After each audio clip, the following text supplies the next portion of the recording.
Chapter 479. Once they started working, time flew by.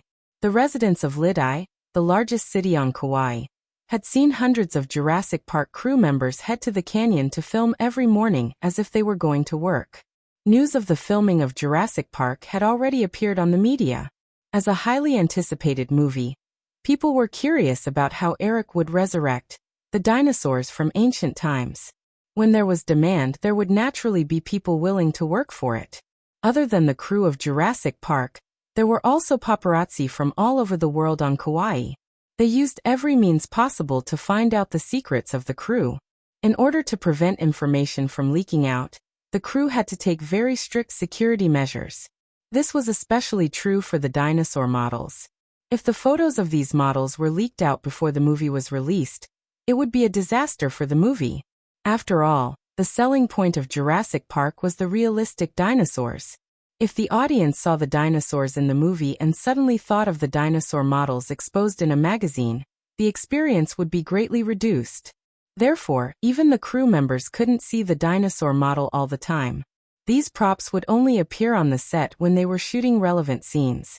Moreover, once the shooting was completed, the model would be quickly escorted to the tightly guarded warehouse by specialized personnel. When the main crew on Kauai started shooting, the two main actors, Alan Grant and Ellie Settler, were still shooting the archaeological scene in California's Red Rock Canyon National Park. The actor who played John Hammond's lawyer was also shooting the amber mine scene in the Dominican Republic. Only the two small actors and a few other supporting actors appeared on set. Jurassic Park was a movie with multiple narratives.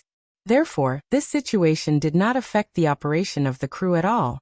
Eric just happened to be able to shoot some secondary scenes to familiarize himself with the crew.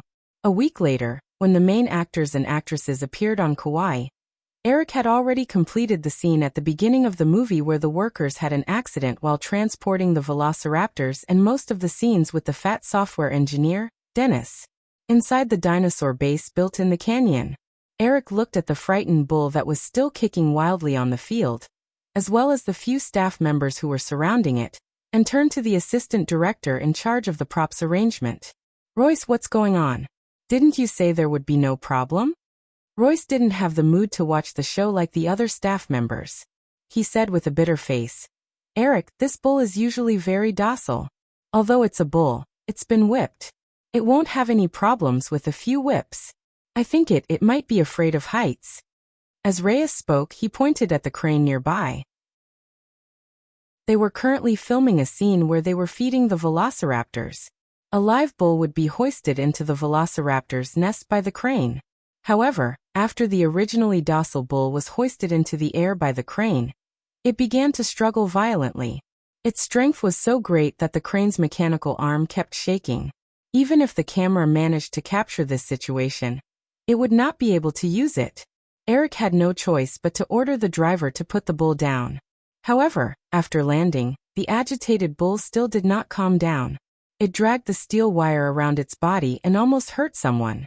As the two of them spoke, a crew member with a tranquilizer gun appeared outside the set. After receiving the order, he shot the mad bull and knocked it out. The other crew member stepped forward and dragged the bull out. Eric rubbed his forehead in distress. Animal actors were indeed a big problem for any crew. Fortunately, the dinosaur props were not alive. "Reyes, I don't care what method you use. Tomorrow, or at the latest, the day after tomorrow, find me a bull that's not afraid of heights." Although this simple feeding scene would only appear for a few seconds in the movie, it had taken more than 2 hours of preparation from the beginning until now. In the end, this was the result. Of course, Reyes could see Eric's frustration. He did not dare to bargain and nodded in agreement. However, Eric had already taken the loudspeaker from his assistant. "Okay, let's skip this scene first. We'll film the next scene directly. Nickel, hurry up and set up the cameras. Everyone else, get moving." Hearing the director's roar, the crew who were still reminiscing about the interesting incident quickly came to their senses and walked to their positions. Eric also picked up the script and walked towards the main cast. "I'm really sorry. It looks like we'll have to film the next scene directly. Are you sure there's no problem here?" Eric walked to Sam Neill and the others and asked. Sam Neill, Helen Hunt and the others smiled and gathered around, nodding to show that there was no problem. Eric did not participate in the activities of actors rehearsing their lines. He only needed to see the final result. Seeing everyone nod, he continued. The next scene will be a group scene. The 5 of you will appear in the camera. In order to help you get into character, the corresponding dinosaur sound effects will be played. I hope that everyone will be able to express the emotions that their characters should have. Although a certain Sundara acrophobia cow had caused some small accidents, even the most outstanding crew would have some small accidents from time to time, so everyone was used to it. After skipping the feeding scene, Nickel Frank, who was the director of photography, quickly arranged the next few scenes for the next scene. Photography okay. Lighting okay. Recording okay. After some time, the people in charge of each group responded through the walkie-talkie. Only then did Eric announce that the filming would continue. This was the scene of the 5 main adult actors watching the base feeding the velociraptors. At this time, it had not been long since Dr. Grant and the others saw the resurrection of the dinosaurs. However, everyone's feelings were different. As a dinosaur archaeologist, Dr. Grant was still in a state of excitement. From time to time, he would ask John Hammond and the administrator, Robert Muldoon, all kinds of questions, showing a strong desire for knowledge. After seeing the feeding process of the dinosaurs, Dr. Ellie Settler showed a woman's unique emotions. The excitement of seeing the dinosaurs disappeared by a lot. The chaos scientist Ian Malcolm had been a little worried since the moment he saw the resurrection of the dinosaurs. After watching the velociraptors eat, his worries became more serious. John Hammond was in a state of complacency while observing everyone's reactions. Lawyer Donald was thinking about how to commercialize Jurassic Park. Although everyone's thoughts were different, it was not easy to perform perfectly. However, considering that the audience's attention would often be on the speaker, Eric paid attention to the speaker. If the speaker's performance was impeccable, and the others were above the standard, then the scene would pass. Even so, a few minutes of conversation still used up more than an hour of the remaining time in the morning. After lunch, while the actors were in good condition, the crew immediately moved to another set. Pay attention to Royce. If we find a suitable cow tomorrow, arrange for the morning scene to be res hot. If we can't find one, then shoot according to the original schedule. Also, pay attention to the recent weather conditions, and be ready to arrange for a rainy chase scene. I don't want to see all kinds of problems when it rains when we want to start shooting. After a day of work, Eric held a bottle of mineral water in his hand, and walked quickly to the director's assistant to take note of things. The two walked all the way to the side of a jeep. The driver opened the door for Eric. Eric finished the water in his hand and stuffed the empty bottle into a roadside trash can before getting into the jeep. In the back seat, Alan, who was sitting on the other side, had already opened the folder on his lap. On set, Eric was a director, but most of the time, after work, Eric had to change to another identity. The jeep drove smoothly on the road. Alan did not waste any time and directly started his work. The budget for the new season of Friends, The X-Files, and Who Will Be a Millionaire has been prepared. There's also the publicity budget for the next half of the year for Firefly and Disney. These documents need your signature as soon as possible. Eric nodded. The opening of Disneyland in Paris is scheduled for September 10th. They hope that you can attend the opening in person, and have already sent an invitation. September 10th? What kind of date is that? Eric was puzzled. Alan explained. Disney also raised objections. September 10th, the summer vacation just passed, and it happened to be the off-season for tourism. However, this is the arrangement of the French partners. The whole of Europe is against the opening of Disneyland in Paris. They must have chosen this date because of the pressure of public opinion. Eric's index finger lightly scratched his thigh a few times. The shooting of Jurassic Park would take at least 10 weeks. If everything went well, he might be able to make it to Paris on September 10th. It depends on the situation. If I can attend, I will rush over. Otherwise, forget it. Alan quickly wrote down a few words on the memo, then continued. One more thing. Fox is responsible for the overseas distribution of Stranger in Disguise. Currently, The movie is only showing in 7 European countries. It hasn't covered the 5 main countries: Britain, France, Germany, Italy, and Spain. However, its total box office has accumulated more than $40 million. The marketing department sent over a report that the movie's overseas box office may exceed $200 million, which is almost twice the domestic box office. Alan looked at Eric and didn't continue. This was enough to clearly convey the management's intention. Eric shook his head and smiled. Firefly is responsible for the domestic distribution, and Fox is responsible for the overseas distribution. When TG was established, I agreed with Liz to tell them not to think about it. Moreover, Stranger in Disguise is just an accident. Most local comedies with such a strong style won't achieve good results overseas. Alan opened his mouth but didn't say anything. He quickly wrote it down and continued. Also, Mr. Martin Davis will be here on the 15th. That's not a day off, is it? I've told him about this, but Mr. Davis insisted. Then let him be, Eric said indifferently. Alan turned a page of the document in his hand and said, "There's one more thing. It's about Speed. A week ago, there was an accident during the filming of Speed. However, there weren't any serious consequences. Only 3 people suffered different degrees of trauma. The most serious one only needed to recuperate for a month.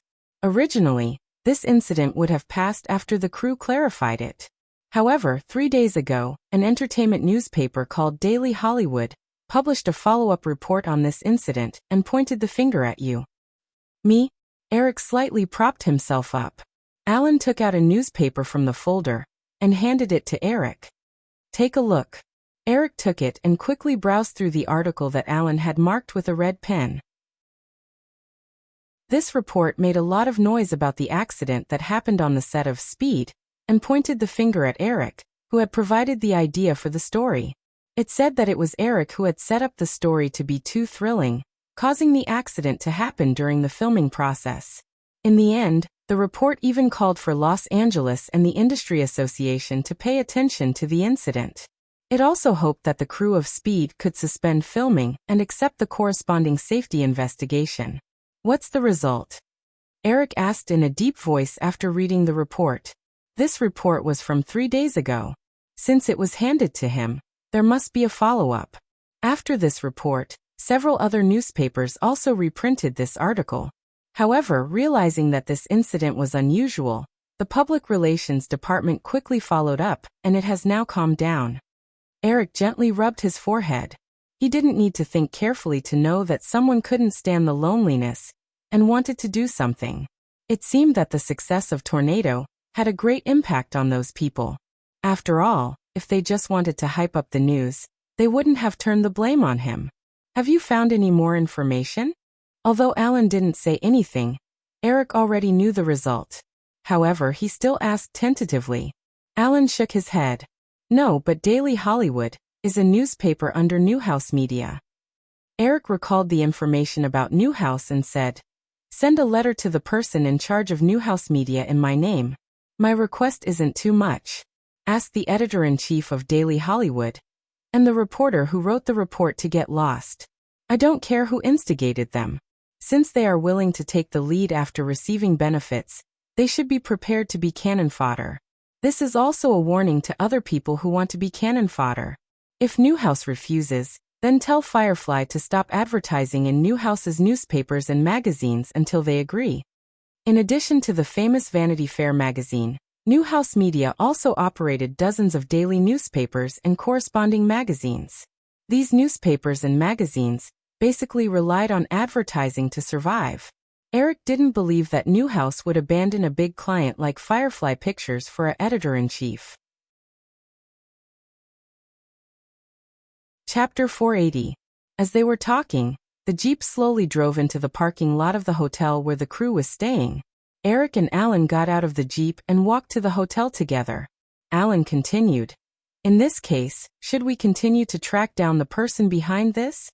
Although the possibility of finding out the truth was not very high, if they did nothing, they would be easily treated as a pushover." Therefore, after hearing Alan's words, Eric nodded and said, "Arrange for a private detective to investigate slowly, But don't spend too much effort and don't need to be too secretive. It's better to let people know that we are investigating this matter. The hotel had been booked by the crew of Jurassic Park. Eric and Alan talked as they walked, greeting acquaintances from time to time. When they came to the stairs leading upstairs, Eric said to Alan, "I'm going upstairs to take a shower. We'll talk about it during dinner. You can wait for me in the dining room." Hearing this, Alan smiled meaningfully. He handed the documents to Eric and said, "Maybe you have to eat in your room. After you finish reading these documents, you can give them to me at any time. I'll have someone send them to Los Angeles." Eric immediately understood Alan's unspoken words. He took the folder and asked, "Who's coming? How come I don't know?" Alan smiled and spread out his hands. "Well, I've been told not to tell anyone. I think you'd better go and see for yourself." Eric did not ask further. He turned around and quickly went upstairs and came to the door of his room. The door of the guest room was suddenly opened. Joanna Pakula, who was sitting on the sofa in the living room, raised her head in shock. After seeing Eric, the faint panic on her face did not disappear.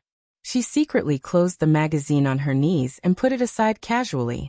Then she pretended to be calm and smiled faintly. "Eric, you're back." Eric walked to the woman's side with a smile. When he was about to sit down, he saw the magazine with a picture of a woman holding a baby on the cover. However, he didn't think too much about it as he thought that the woman was just flipping through the magazine for fun. Thus, he picked it up and threw it under the tea table in front of him. After that, he sat down beside Xiao Anna and hugged her. He kissed her and asked, "Xiong, why didn't you tell me in advance that you were coming here? I could have picked you up." Seeing that Eric didn't notice the magazine at all, Joanna was completely relieved. She let Eric hug her and said softly, "Vicky didn't want me to tell you. She wanted to give you a surprise." "Vicky is here too. Where is she?" Eric asked as he looked around. The room was only so big, and he couldn't find Virginia. Only then did Eric look at the bedroom door. Soon, Joanna confirmed Eric's thoughts. She pointed at the bedroom and said, "She was a little tired from the flight and is still sleeping. I just woke up not long ago." It's really tiring to take such a long flight. Eric looked at his watch. It was already 6:30 in Hawaii. However, in summer, the sky didn't get dark until 7 or 8 o'clock. Therefore, he wasn't in a hurry to have dinner. Thus, he chatted with Joanna casually. "How have you been these days? Are you too tired?" After the great success of Tornado in North America, it was soon released in Europe. As the female lead, Joanna had been flying around Europe for the promotion of the movie. Joanna shook her head and smiled faintly. She said, "I'm not tired at all. Charlie arranged my schedule very well. Moreover, compared to the days when I didn't have a place to settle down, I'd rather be tired. This way it's more fulfilling. It's much better than the days when I woke up and didn't even know what to do." Eric recalled the agent that ICM had arranged for Joanna, Charlie Walker. He had personally communicated with ICM about this matter. Of course, the agent arranged by the other party wouldn't be a mediocre person. The 5 major ticket markets in Europe should have all been released. Japan still needs more than a month. What do you plan to do next? Although the main characters of Tornado were those realistic hurricane special effects, the estimated global box office of more than $500 million could still easily push the male and female leads to the ranks of A-list celebrities. Eric guessed that Joanna would be very busy during this period. Charlie suggested that I take advantage of the popularity brought by Tornado to take on a few more commercial films. In a few years, I'll try to act in literary films to try for an Oscar, Joanna said as she looked at Eric. "Eric, do you think this is okay?" Eric leaned on the sofa casually. Although European and American women generally aged faster, there were always some women who were blessed by God to be immune to the erosion of time. Joanna was obviously one of them.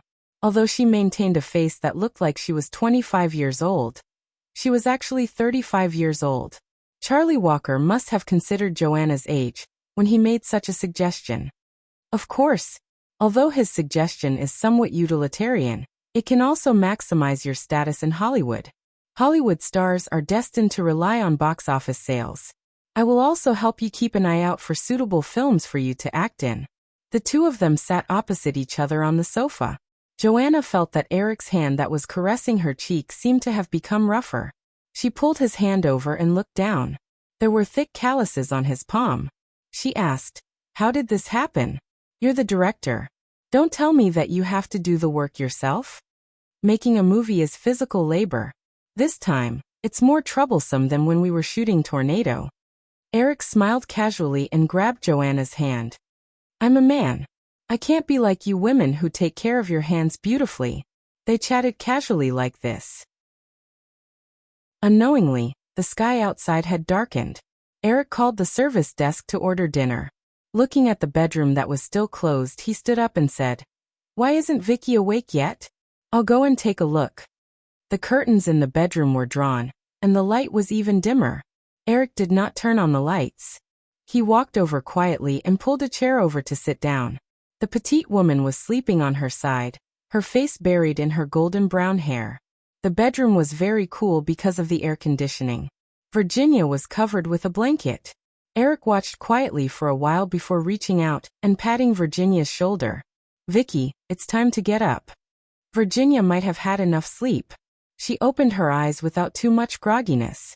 She smiled at Eric and stretched before asking, "What time is it? You're only back now?" "I finished work a long time ago. I didn't wake you up because you were sleeping," Eric replied. As the two of them were talking, the waiter's voice came from the living room. Eric knew that it must be dinner. He reluctantly let go of his hand and leaned over to kiss Virginia's face. "Let's have dinner first. We have plenty of time tonight." Virginia nodded and reached out her small hand. "I don't have the strength. Pull me up."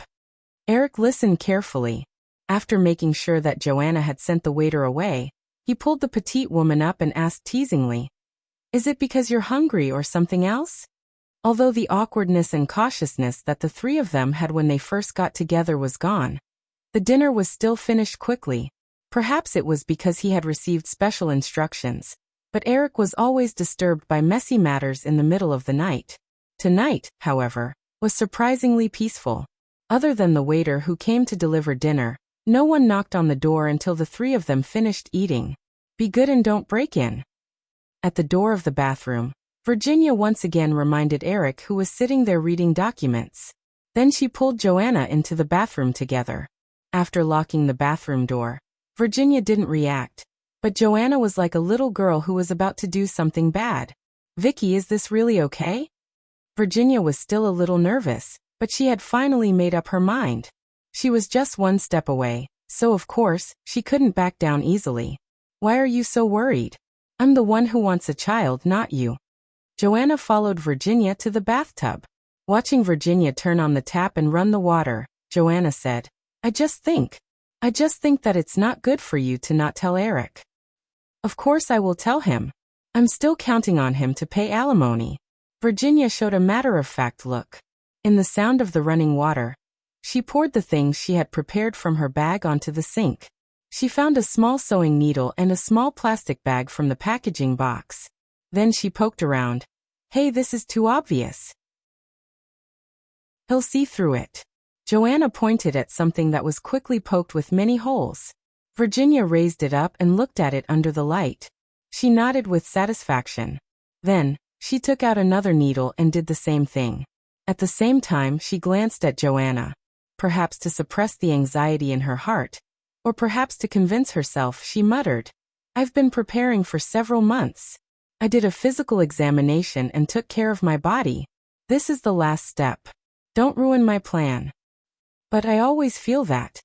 Joanna didn't know what to say. She gestured randomly. Virginia continued, "Some time ago, my brother urged me to get married again. You know, I don't plan to get married. In Hollywood, even if I get married, not many couples can last long. It's better to be single. In fact, I originally planned to adopt a child a few years ago." Speaking of this, Virginia raised her left hand. A rose gold ring with an exquisite pattern looked very beautiful under the light. "But since he gave me this, I gave up the idea of adoption. It's not like there aren't any men. Why should I adopt? It's better to have one myself. I've asked the doctor. With my age, it's just right to have a child now. It'll be too late in a few years." Joanna was obviously still a little worried. Looking at Virginia's insistence, she whispered, "You should discuss it with Eric." Virginia curled her lips and said, "That little bastard, what's there to discuss with him? You have to know that he's only 22 years old now. Don't be fooled by his usual old-fashioned appearance. In fact, he's still a child in his heart. Such a man often hates children. He'll definitely say to wait a few more years. Oh, I'll be old in a few more years. It'll be very dangerous to have a child again. If I don't have this face and a child, he'll definitely leave me far behind." Joanna weakly argued for Eric.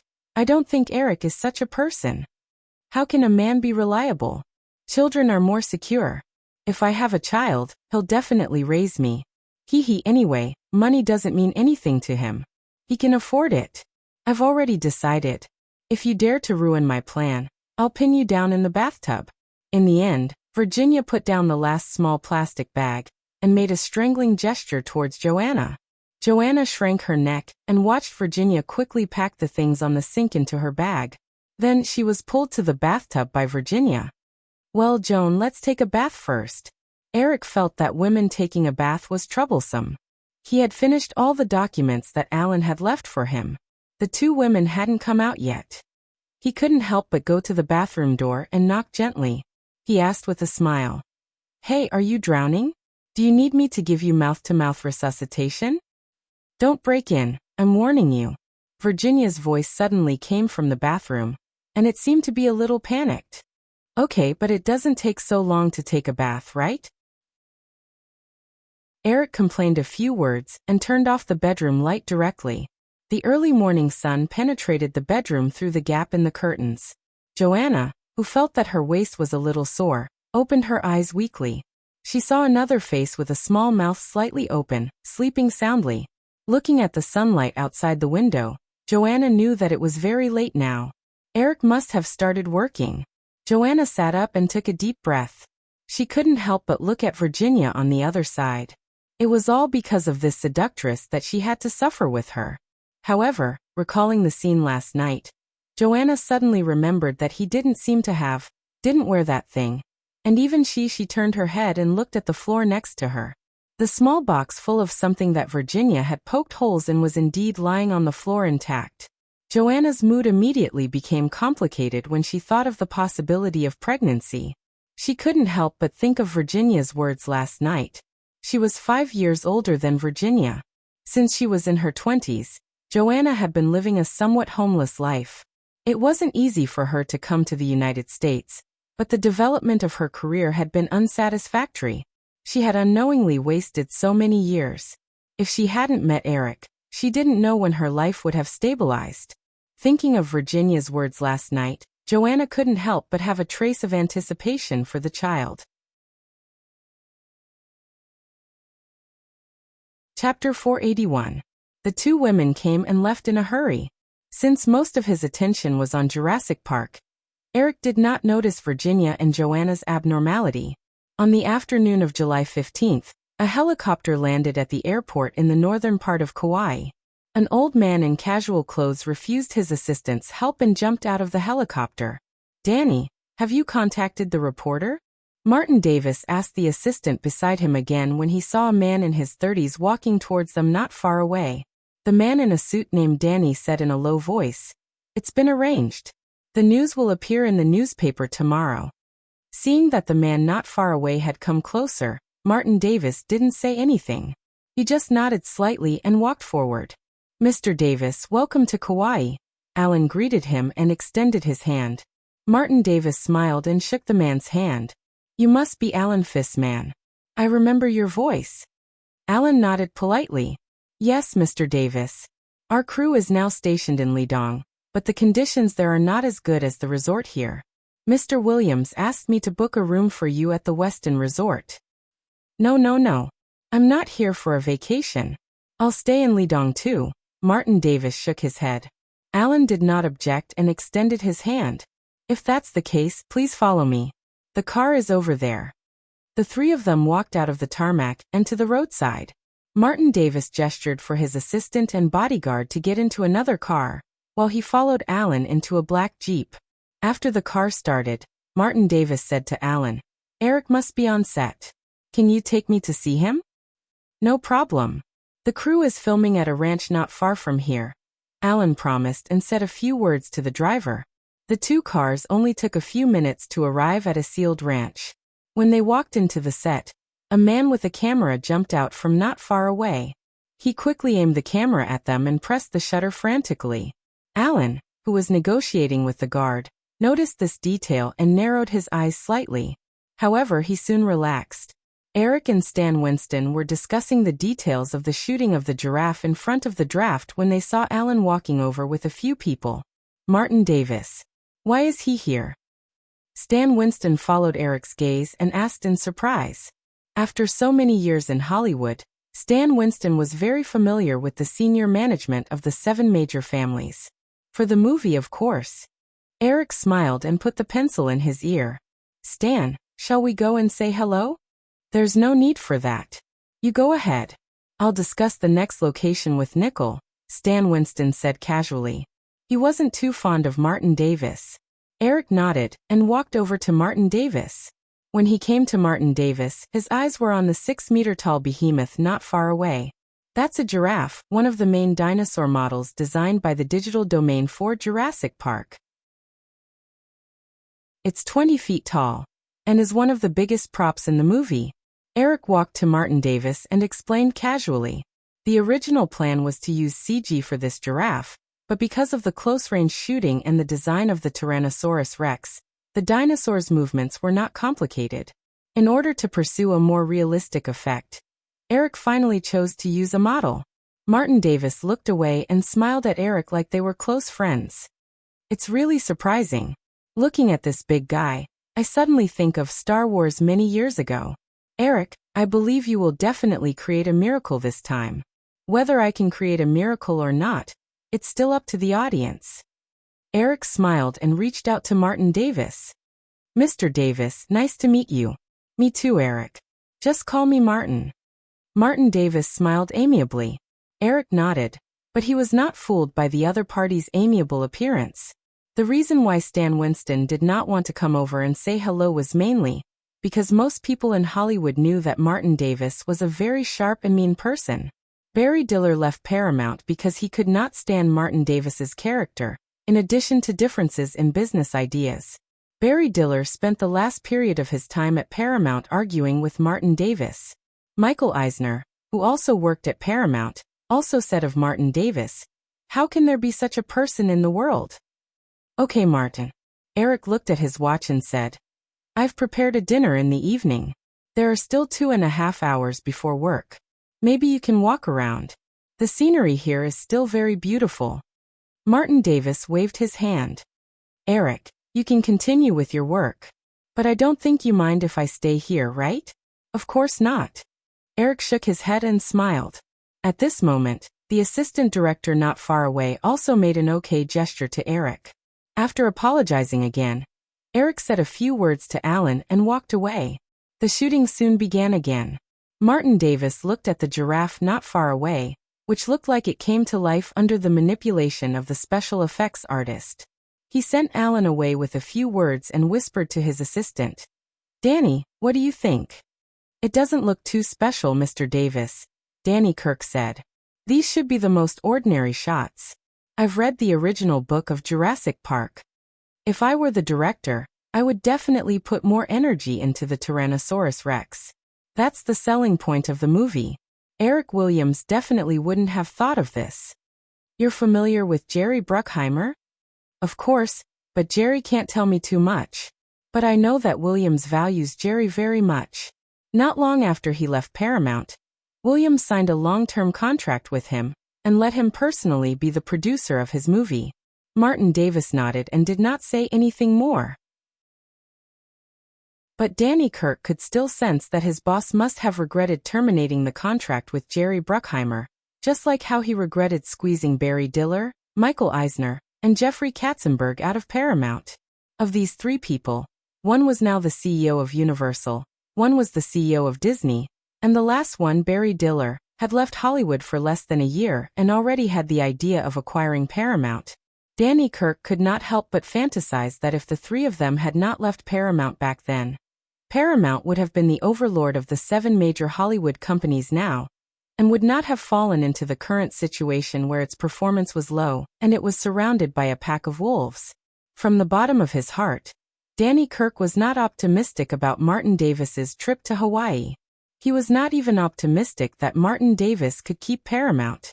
But he dared not say these words to Martin Davis anyway. In the restaurant of the hotel where the lead duo crew was stationed, Eric had already showered and changed into comfortable casual clothes. He sat opposite Martin Davis. The waiter served Hawaiian specialties from time to time, and the two chatted casually. Martin Davis did not seem to be in a hurry to tell him the purpose of his visit. Of course, Eric was not in a hurry. Anyway, the initiative was on his side. Before Martin Davis came, Eric had sent someone to investigate the situation of Paramount in detail. Paramount's parent company was originally the Gulf Western Industrial Company, which started by smelting non-ferrous metals. After the company became successful, its business became very diversified. At one time, it was involved in metallurgy, oil, electronics, entertainment, publishing, and other businesses. The famous Simmons was once an industry of the Gulf Western Industrial Company, but in the past decade or so, the Gulf Western Industrial Company had been divesting itself of its industrial business and shifting its focus to the cultural and entertainment industry. A few years ago, Martin Davis even reorganized the Gulf Western Industrial Company into Paramount Communications, which included Paramount Pictures, Paramount Television, and Simon & Schuster Publishing House. Perhaps it was because he had been forced to leave Paramount back then, but Barry Diller had never forgotten about Paramount all these years.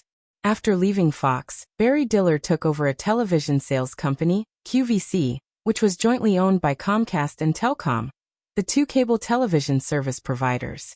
In a short period of time he was doing very well. Because Comcast and Telcom, the two cable television giants of similar scale, were interested in entering the film industry, Barry Diller felt that the time was right and proposed to the two companies to acquire Paramount together. At the same time, Lei Sherdong did not give up his ambition to enter Hollywood. After failing to compete with Disney, Lei Sherdong's Viacom group also directly targeted Paramount. In addition to the two covetous parties on the surface, Eric also knew that QVC's parent company, Telcom, did not seem to be willing to share Paramount with Comcast.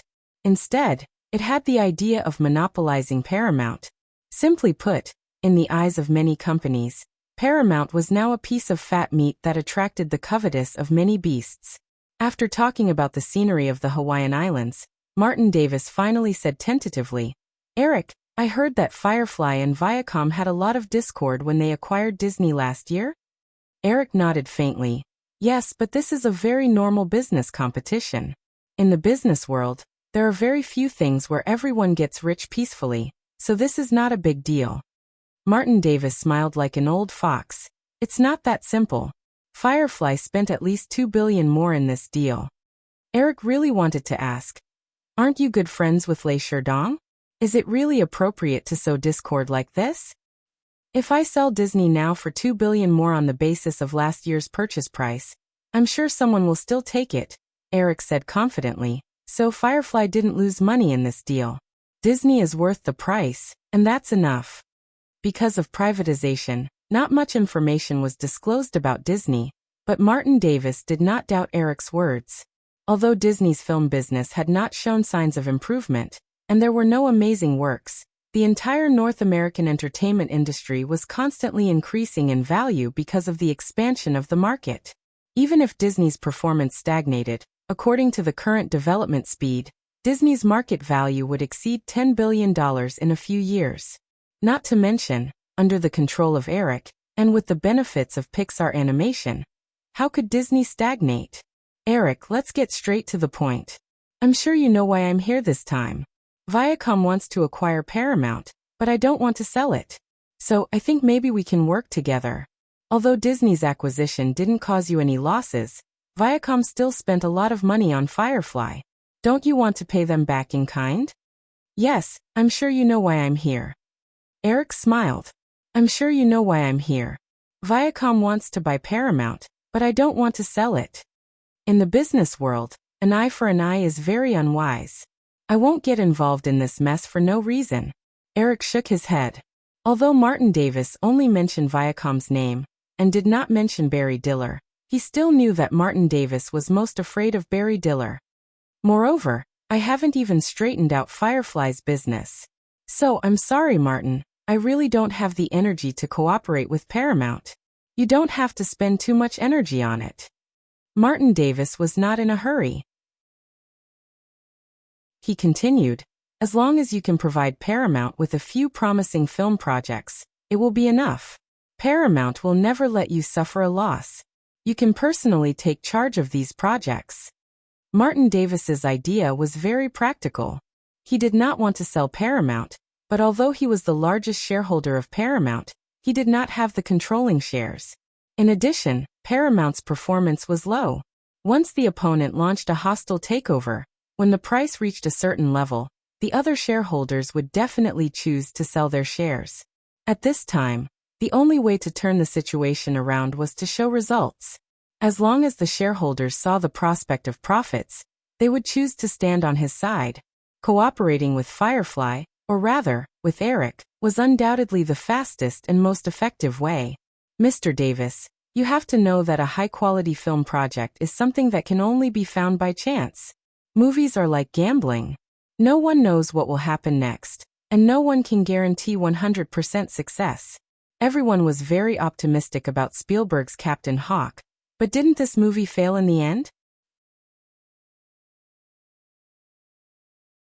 Chapter 482. Strictly speaking, Captain Hawk was not a commercial failure, and even made some profits. But this was achieved at the expense of Spielberg's personal reputation, and it was far less than the $200 million profit that the industry had originally estimated. Therefore, Captain Hawk could be said to be a great failure. Martin Davis was well aware of the situation, but he did not want Eric to use the topic of Captain Hawk to lead him elsewhere. Eric, when Sony and Panasonic acquired Columbia and Universal, didn't you cooperate with them? In that case, why can't you cooperate with Paramount? After all, this is a win-win situation. Eric smiled silently and looked at Martin Davis. Martin, you should know that the situation now is very different from a few years ago. When they cooperated with Columbia and Universal, Firefly was still quite weak, and could only rely on the distribution channels of the two major film companies to improve their strength. Now the situation was completely different. Firefly's strength and status were completely equal to the other 6 major companies. In the absence of sufficient benefits, cooperating with Paramount based on some old grudges with Viacom was tantamount to helping their competitors. Martin Davis certainly understood this, but he had already considered the relevant issues and quickly said, Eric, do you still remember the movie Condor Rebel that you cooperated with Fox? Eric nodded slightly, vaguely aware of what Martin Davis wanted to say. Paramount also has some film projects in reserve. We can imitate the cooperation model of Condor Rebel. You only need to select the next project and participate in the investment, and Paramount will do the rest. What do you think? Most Hollywood films usually had a very long project incubation period, which usually started from the time a book or script was selected by the producer to the time when the film officially started shooting. During this period, the film often went through a long period of script revision, finding investors, finding directors and actors, and so on. More than 90% of the projects were likely to be aborted during the incubation period, and less than 10% could be successfully shot. After all, compared to the investment of tens of millions of USD, the story on paper was not worth much. The project reserve that Martin Davis was talking about was the film project at this stage. Hearing this suggestion, Eric's expression changed slightly. After thinking for a moment, he nodded and said, It's not impossible to consider, but Martin, you must know about the sequel of Fighting Condor Rebels.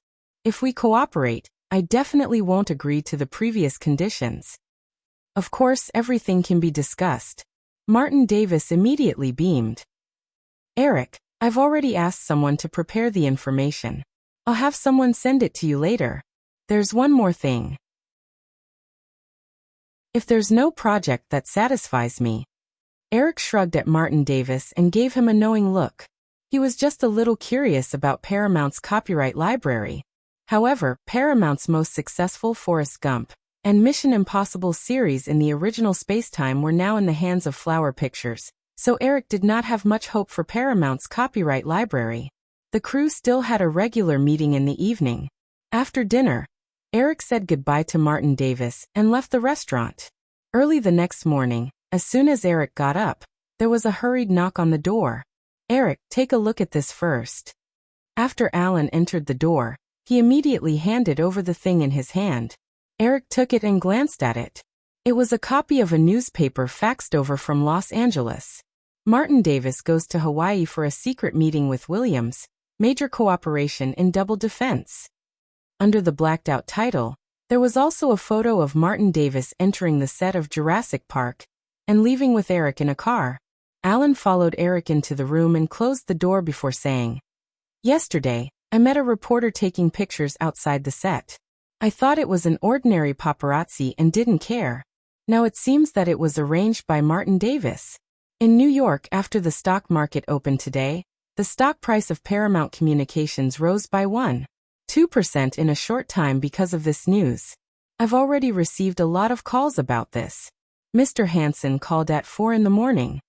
Alan said and handed a memo to Eric. "This is the call record." Eric took the contact list and glanced at it. The senior executives of the Firefly system made a list, and the other list seemed longer. Eric raised his hand and looked at his watch. It was just 6 o'clock in the morning local time in Hawaii.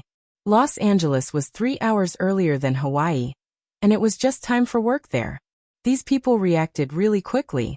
Fortunately, Eric didn't leak his room number to too many people. The few people who knew about it were also very clear about his situation.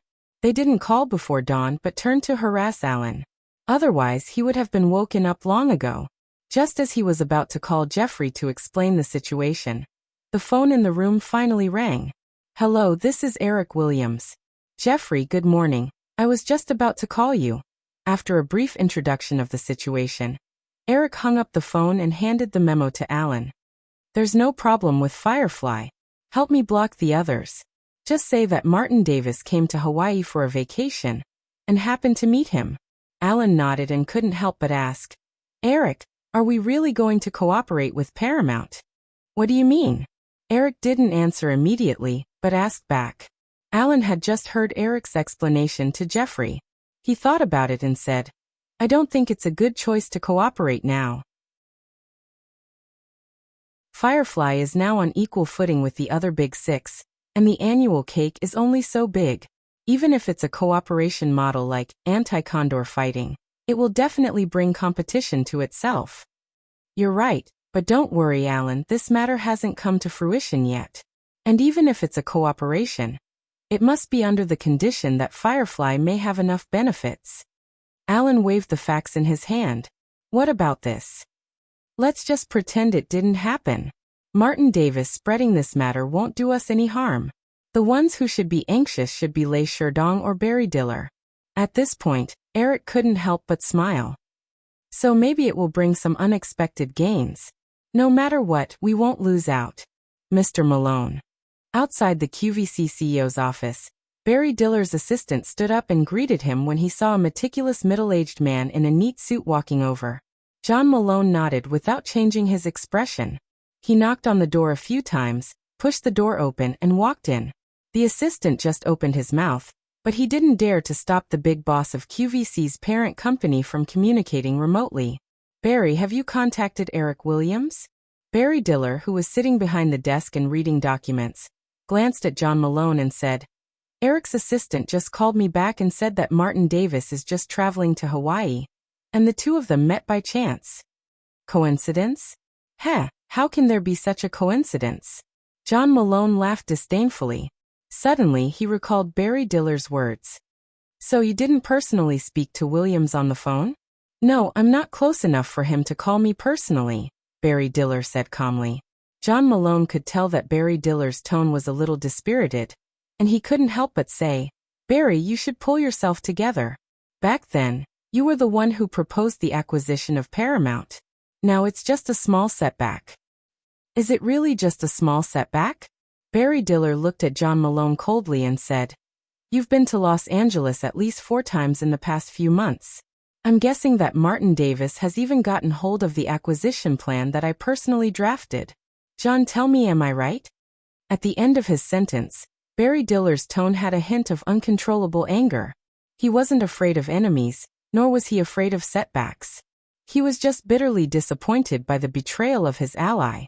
In the past few months, Barry Diller's probing of Paramount had been blocked several times, and it seemed that Paramount had taken precautions against Barry Diller's methods in advance.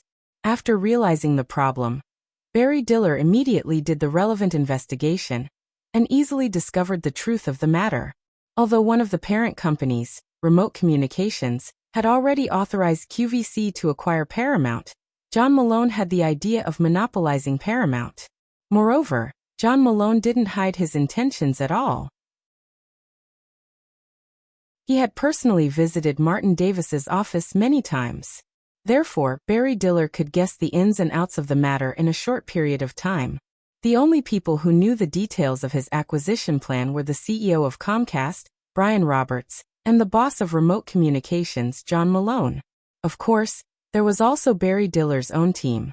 However, he was sure that there wouldn't be any problems with his team, and John Malone had made it too obvious. When John Malone heard Barry Diller's obvious accusation, he shook his head without changing his expression. "Barry, I think you must have made a mistake. I went to visit Martin Davis because of the acquisition. It's about Remote Communications' acquisition of Paramount, not QVC's acquisition of Paramount, right?" John Malone was a little annoyed by Barry Diller's persistent tone. He simply said, "So what if it's the truth, Barry? I've also given you a chance, but you haven't made any progress in the past few months, have you?" Barry Diller was so angry at John Malone's glib words that he almost laughed out loud. If John Malone hadn't betrayed him and revealed his acquisition plan, Barry Diller could be sure that QVC would be able to acquire at least a certain percentage of Paramount shares from the secondary market to achieve their goal of entering the board of directors. Although John Malone always looked like a meticulous gentleman, Barry Diller knew that it was just a facade. What kind of person John Malone was from his shameless words just now. It was Barry Diller's longtime wish to acquire Paramount and return to the office that he had left for a long time as the owner. However, Barry Diller didn't have the capital to do so. He could only rely on Remote Communications and Comcast funds. The two of them looked at each other across the desk for a while. Barry Diller sighed in his heart and took the lead to compromise. "John, even if Paramount and Firefly cooperate, it won't change anything. Eric Williams may be young, but he's definitely not a person who will let himself be taken advantage of.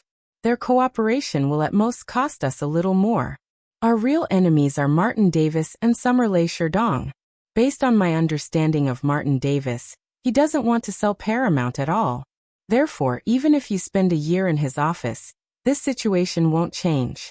The only way to take down Paramount is to acquire it by force. In this regard, Summerlay Sherdong's style is even more unyielding. From the acquisition of Viacom in the 1980s and the acquisition of Disney last year, it can be seen that Summerlay Sherdong is a person who dares to put all his chips on the table." At this point, Barry Diller paused and looked at John Malone with a disappointed expression. Summerlay Sherdong is using the financing that he prepared for the acquisition of Disney last year to seek the controlling shares of the video rental giant, Blockbuster. Once he succeeds, with Blockbuster's huge cash flow, we won't have any advantage in the bidding. At the same time, Martin Davis has started to contact Williams to seek cooperation and self-protection. They're all working hard for their own goals. Look at us. What are we doing? Barry Diller slammed the desk agitatedly with a bang. "And we're fighting among ourselves. Mr. Diller, what happened?" Hearing the muffled sound in the office, Barry Diller's assistant was worried that the two of them would fight. He pushed the door open slightly and asked. Before Barry Diller could speak, John Malone had already turned his head and roared at the assistant with a gloomy expression. "Get out! Who let you in?" The assistant was so frightened that he shrunk his neck and glanced at Barry Diller. After receiving a signal from Barry Diller's eyes, he left with lingering fear. The office became quiet again. John Malone silently took out 2 cigars and handed one to Barry Diller. The two men lit it up silently and took a deep puff at the same time. Brian Roberts doesn't seem to be enthusiastic about acquiring Paramount. They only agreed to this acquisition because of you. Remote Communications doesn't want Comcast to take advantage of this, so I don't think I've done anything wrong. Besides, even if Remote Communications were to acquire Paramount alone, I'd still be very willing for you to be in charge. I've told many people a long time ago that I won't sign another employment contract. Barry Diller retorted in a deep voice amidst the lingering smoke. He had shares in QVC, and according to the agreement he had signed back then, he had control of QVC. He was the owner of the acquisition of Paramount in the name of QVC. However, if the parent company, Remote Communications, acquired Paramount, what did it have to do with him?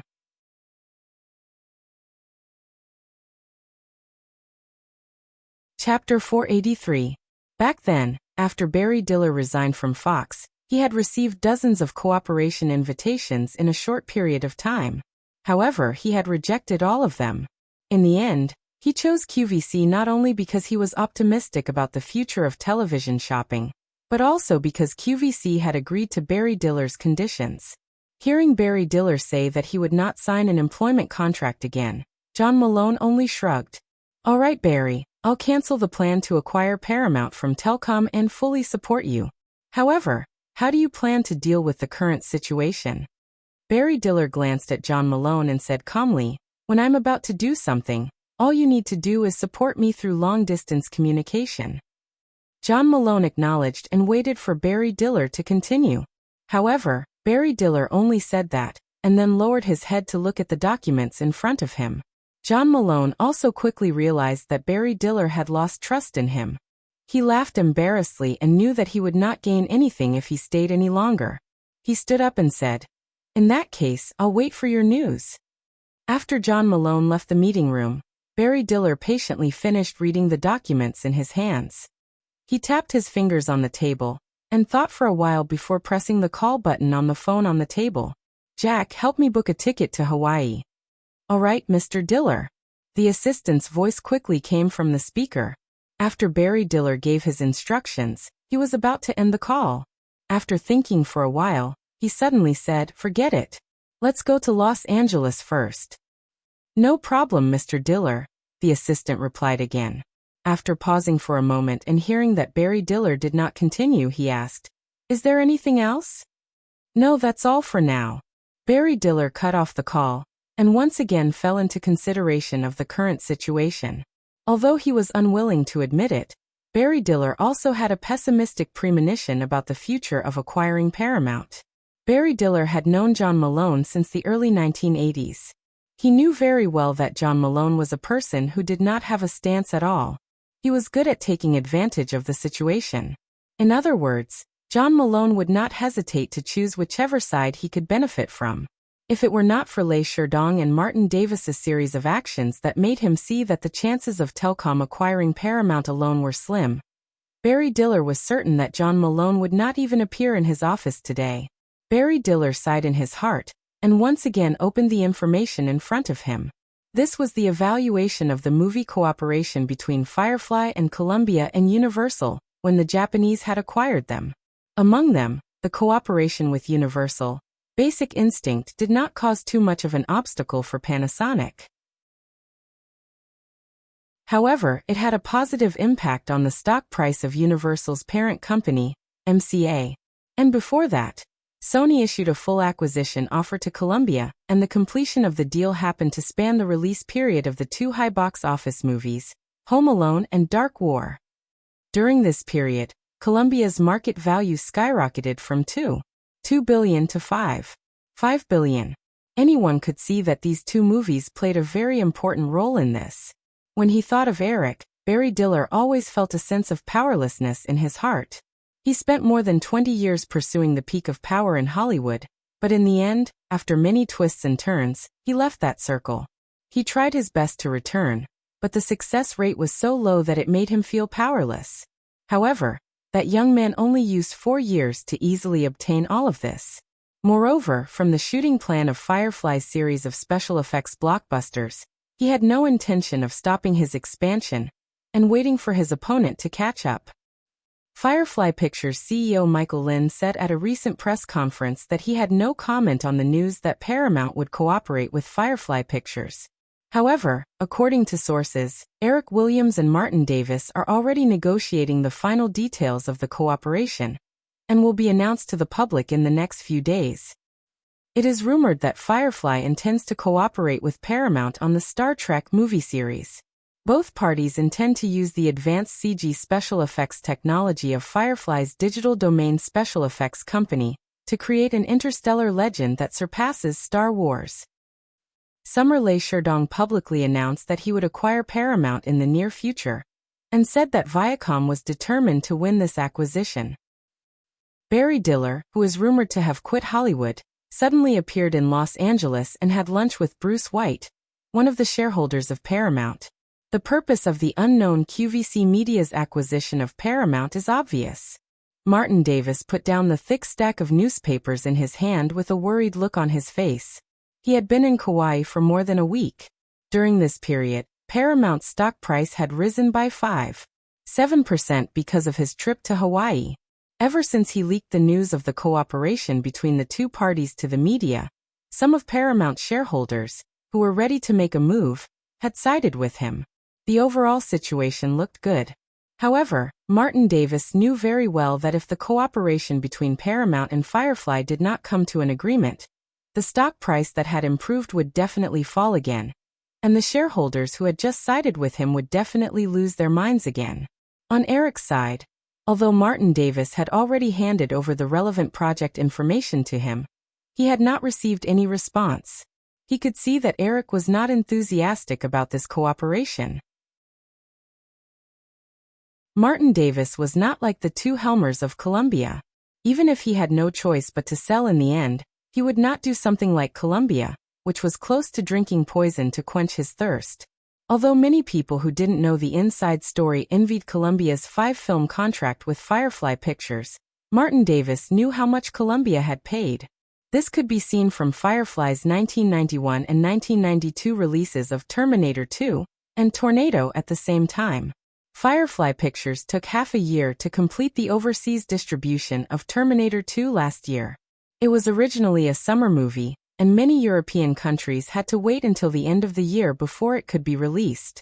Although the quality of Terminator 2 was excellent, the long distribution process and the impact of piracy, as well as the weakness in the negotiation of profit sharing, reduced the profits that Firefly Pictures should have received by a large margin.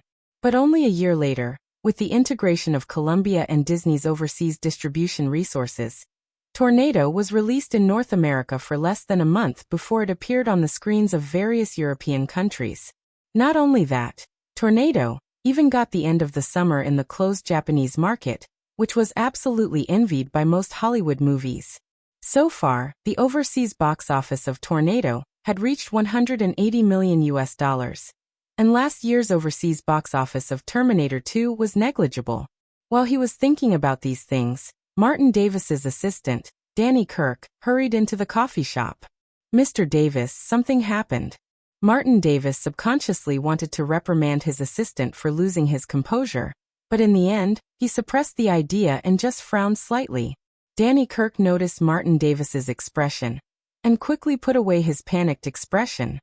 He silently took a deep breath and calmly said, "It's like this.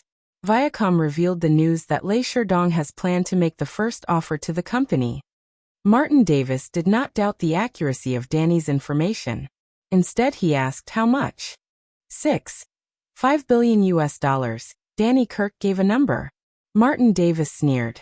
"Lee Sherdong wants to climb back up from where he fell?" Danny Kirk was stunned and did not know how to answer. He just stood there quietly.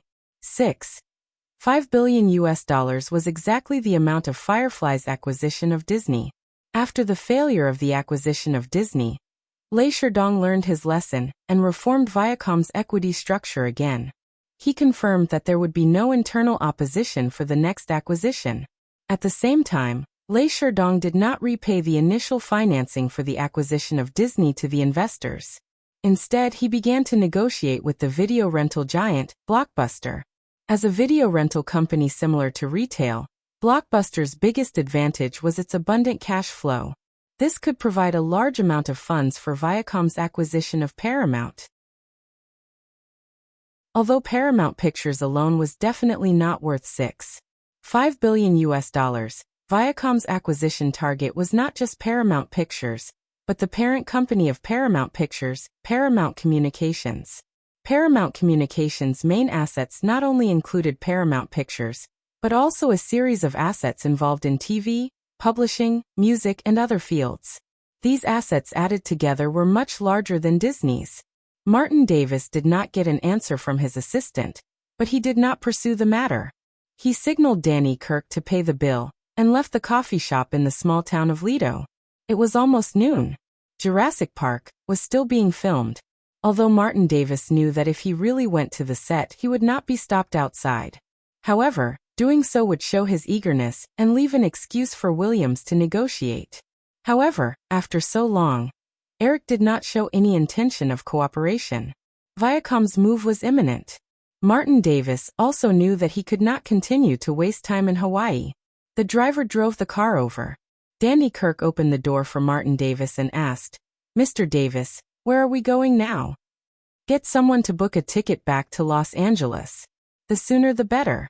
We are going to the set of Jurassic Park now." "Okay, Mr. Davis."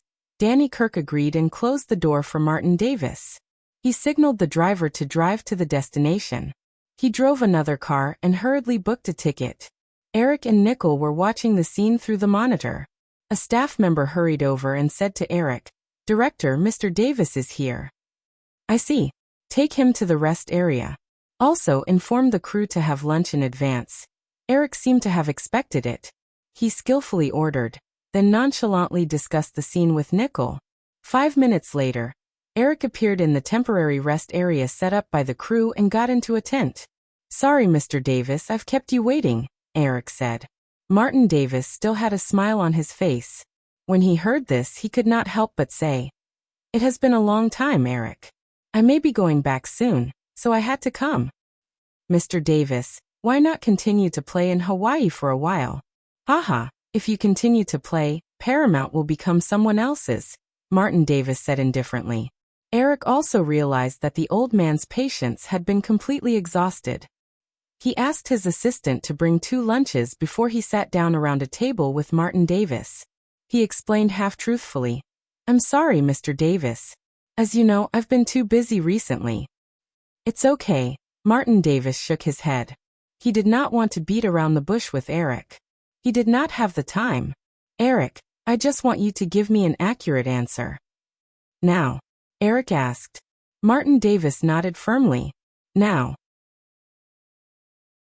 Eric hesitated for a moment, as if he could not bear to disappoint the old man, but in the end he said, "Mr. Davis, I have read the information given to me by Paramount, but to be honest, I don't think there is a project with great potential." 65 carefully selected scripts, none of them? Martin Davis looked incredulous. Eric nodded honestly. Paramount gave him information about 65 reserved projects, but there was indeed no movie project that would be a hit in Eric's memory. In fact, this was understandable.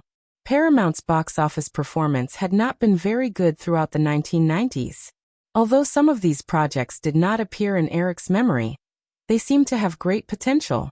However, without any reference in his memory, there was no way to predict the future of the movie. After all, there were too many movies that seemed to have great potential but ended up failing at the box office. What's more, Eric himself was not very interested, so he did not intend to take the risk. Seeing Eric's confident expression, Martin Davis looked a little embarrassed. Of course, he did not think that all of those projects were rubbish.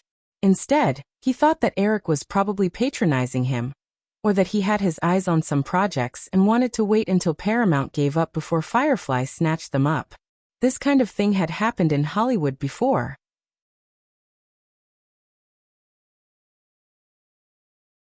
Chapter 484. Thinking of this possibility and thinking of Paramount's precarious situation, Martin Davis could no longer suppress his anger. He slammed his cutlery on the table and said, "Eric, I've wasted more than a week in Kauai. You can't just give me such a perfunctory answer." Eric was a little surprised at first, but then he smiled coldly and said, Martin, are you mistaken? I'm not your subordinate. Please don't talk to me like that. Furthermore, from the very beginning, I have never promised you anything. Martin Davis stared at Eric and was about to say something, but then he suddenly thought of the current situation and said, "Okay, Eric, what do you want?" Eric shook his head gently and said, "It's not what I want, but what you want, Martin. You want to keep Paramount, but the situation now is that the other shareholders of Paramount want to sell their shares because of the company's declining performance in recent years. So, to dispel their thoughts of selling the company, what Paramount needs most is good news that can give people confidence in the company's prospects, not just cooperation in 1 or 2 movies." Good news? Yes, for example, Firefly Pictures will become a shareholder of Paramount, Eric said without hiding his intentions. Hearing this, Martin Davis fell silent. Given Firefly's outstanding performance in the film industry, Martin Davis knew that this proposal would indeed be of great help to Paramount's current situation. However, on the other hand, Martin Davis was wary that his territory would be invaded by outsiders. After thinking for a moment, Martin Davis said tentatively, "Eric, if Firefly and Paramount exchange shares to form a cooperative alliance, I can agree." "Sorry, Martin, Firefly has no plans to bring in external shareholders. I mean to buy part of Paramount shares in cash." Martin Davis almost immediately wanted to shake his head, but he suppressed the impulse and asked again, "How many shares do you plan to buy?" "Not much, 20%. Eric gave a number. Martin Davis almost cursed out loud. 20% was not much? Eric, you know I can't agree. Besides, you now control Firefly Pictures. If you buy 20% of Paramount shares, the Federal Trade Commission won't approve it so easily. Martin, there's no need to be so absolute. Everything can be discussed." Eric's tone did not change at all, but Martin Davis did not want to continue the discussion. If he wanted to exchange shares with Firefly, Martin Davis would be happy to agree even if it was more than 20%. After all, Firefly Pictures, which controlled a series of high-quality assets such as Disney, Pixar, and Digital Domain, was an investment target for any capital power. But he would never agree to a cash purchase, because selling the shares would mean handing over a large part of Paramount's power to Firefly, and he wouldn't get any chips to restrain Firefly. Although he would still be the largest shareholder after selling 20% of Paramount shares, his shares were not much different from Firefly's. If Firefly wanted to, they could even unite with other shareholders to oust him at any time. "Eric, since you are so insincere, I don't think we need to talk anymore," Martin Davis said and straightened up. Eric also looked regretful. "Then I can only say I'm sorry, Martin. I thought this would be an opportunity for Paramount." Martin Davis almost couldn't stand Eric's nonsense. He only saw an opportunity for Firefly. This young man did not have the childishness that a young man of his age should have. Instead, he was like an experienced man who wanted to take advantage of the situation. After seeing Martin Davis off, Eric returned to the tent. Alan noticed the situation and followed him in. "I thought you would cooperate with Paramount again," Alan said with a smile, remembering Martin Davis's disappointed expression when he left. Eric ate the lunch in front of him and said vaguely, "I wanted to cooperate, but unfortunately, he didn't agree to the conditions I offered." Alan could imagine that Eric must have offered an unacceptable condition. He was not very interested in it. Instead, he asked, "Eric, are there really none of Paramount's film projects that you like?" "Indeed, there is none at the level of Tornado. As for the level of Condor Rebel, there is no need to waste time at all." Alan looked surprised. Based on the box office trend of Tornado, the global box office of this movie was at least 600 million yuan. Eric's request seemed to be too high. However, he also quickly realized that if it was not a film of this level, Firefly did not need to cooperate at all. If they cooperated to develop a film of the level of Condor Rebel, it would only compete with Firefly's film of the same level. Eric didn't care about Alan's expression and continued. "The current situation of Paramount is mainly caused by Martin Davis himself. He clearly doesn't know anything about movies, but he has firmly grasped the power of Paramount. As a result, all the professionals have become his puppets. Those directors or producers who have high-quality projects in their hands often hate working with such laymen. There are not many bosses who are willing to hand over power to professional managers, Alan said with a smile, and looked at Eric meaningfully. So I still admire Murdoch very much. He was able to skillfully find a balance between decentralization and control. If he had restrained Barry Diller's hands and feet like Martin Davis, there would not be 20th Century Fox Film Company and Fox Television Network now. When Barry Diller wanted to turn the tables, Murdoch did not hesitate to part ways with him. Therefore, although the media often compares Murdoch and Lei Sherdong, Murdoch's achievements are destined to surpass Lei Sherdong's, who has a similar style to Martin Davis. After Eric said this, he looked at his assistant who was deep in thought and smiled. Alan, you have been with me for 4 years, right? It will be 4 years and 5 months. That was when we were shooting Pretty Woman. I was your director's assistant. Later, Mr. Hansen said that he had not found a suitable person for the time being. I did a good job, so he let me be your assistant secretary for the time being. Unknowingly, it has come to this. Alan's tone was a little sad. When he first applied for a job at Firefly, a company that had just emerged with Home Alone, he was aiming to become a director. Have you ever thought of being a department head? Alan remembered that Eric had been talking to him about some topics that he would not mention in the past, and he finally understood Eric's intention. Alan was of course very interested in Eric's proposal. Although the salary was high, it also limited his development. Of course I have thought about it. Eric, do you have a suitable assistant secretary now? Not yet, but... Eric seemed to think of something and smiled. But your next one must be a woman, and she must be beautiful, classy, and outstanding. That's not easy to find. Alan laughed and suddenly thought of a person. But there is a very good candidate. Forget it. Eric immediately understood who Alan was referring to. Even if Liz agrees, she won't be able to do it for long. Her identity is there. Anyway, I won't let you go immediately. Take your time to find her. Alan nodded and was about to leave when he asked, by the way, Mr. Davis has left. Should I continue to pay attention to Paramount? Of course, this is a big deal for Hollywood after all. Martin Davis's empty-handed return was not unexpected. The reason why Barry Diller did not rush to Hawaii was that he had guessed this result. He was very clear about Paramount's situation. He knew that Martin Davis could never afford to pay the price of Columbia, and Eric would not be such a person. However, because Lei Sherdong had publicly announced his intention to acquire Paramount, Paramount's stock price, which had risen due to the possible cooperation with Firefly, did not fall. Instead, it continued to rise.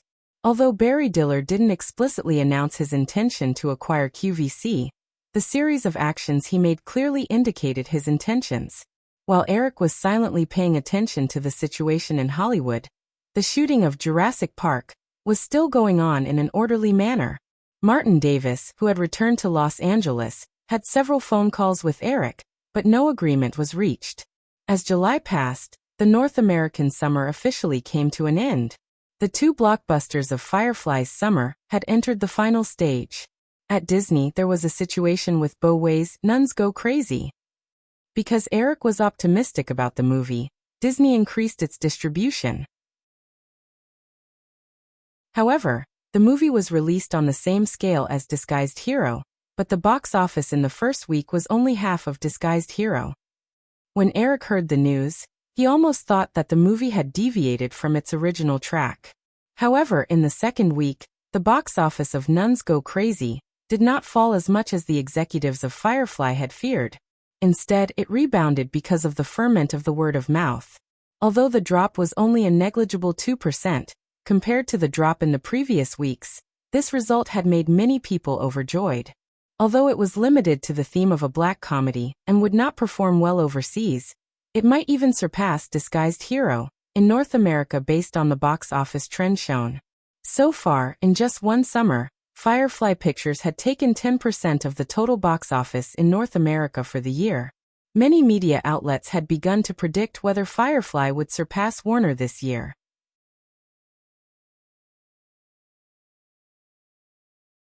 Chapter 485. Southampton wasn't just a football club in England. It was also the name of a famous town in the northern part of New York's Long Island.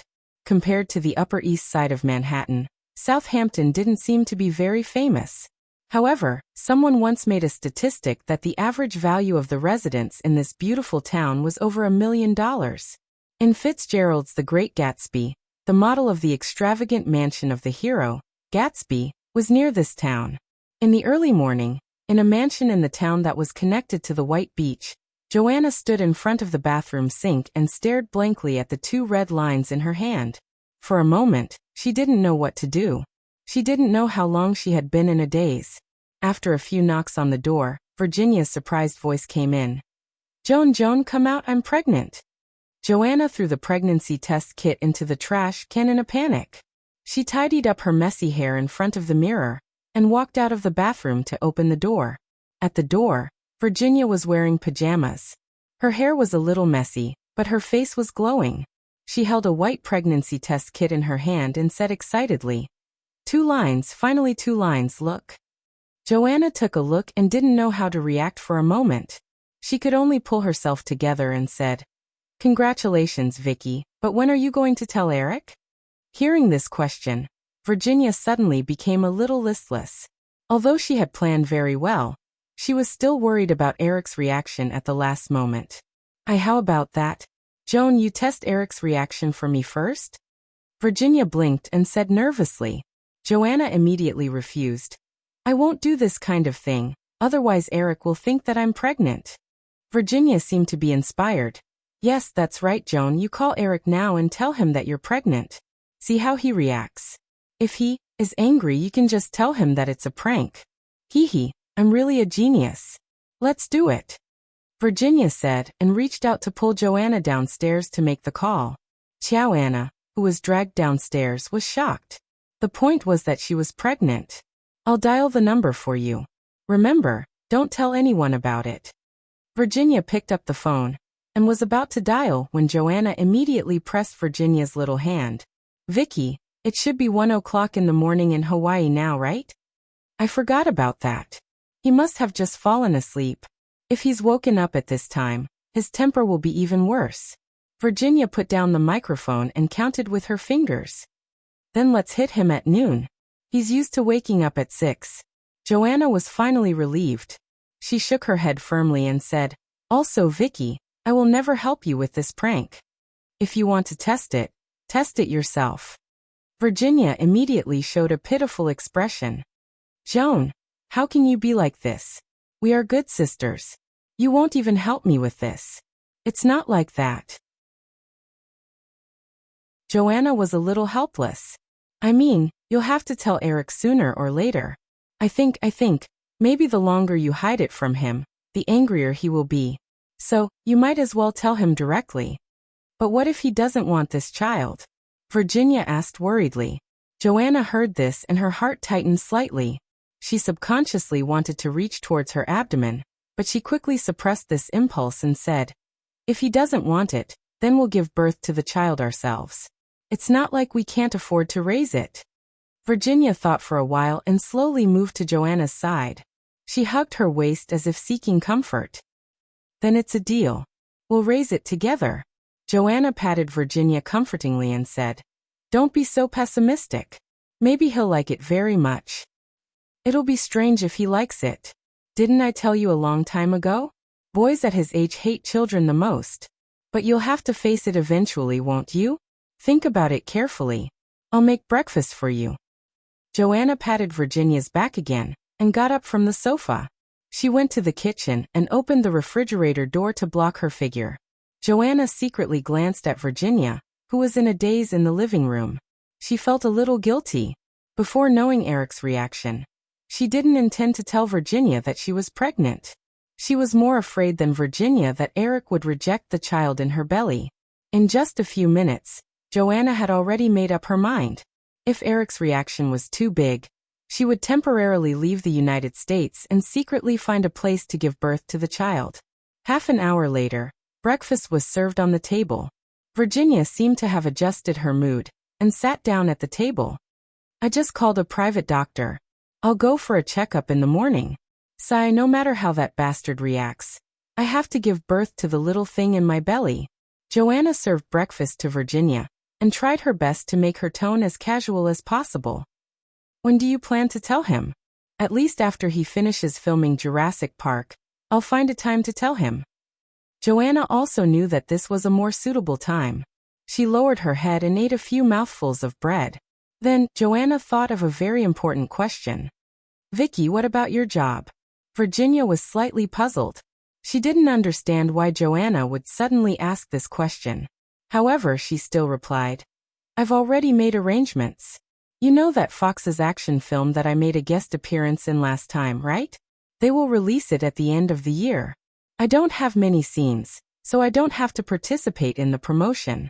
Recently, Kapoor has been helping me negotiate a contract for a drama film. It's estimated that the filming will start next month, and it will take about 2 months. As long as I'm careful, no one will find out that I'm pregnant. The salary from these 2 films and the money I saved in the past will be enough for me to use for a long time. After filming, I can take a break for a year or 2 to take care of the child. Joanna listened to Virginia's clear plan and unknowingly felt a little envious. Because of the different environment they grew up in, Virginia began to learn to be independent from the age of 12. Regardless of whether the external environment was good or bad, Virginia was able to make her life seem orderly. On the other hand, Joanna's life was very messy and had no plan at all. Take the current situation for example. Tornado didn't bring her much income. If she didn't have a child, she could rely on the fame brought by Tornado to accumulate a sum of money in the next few years. However, once the child was born, or even if the news was exposed, it would definitely have a huge impact on her public image. If Eric rejected this child again, Joanna became more and more worried about the future.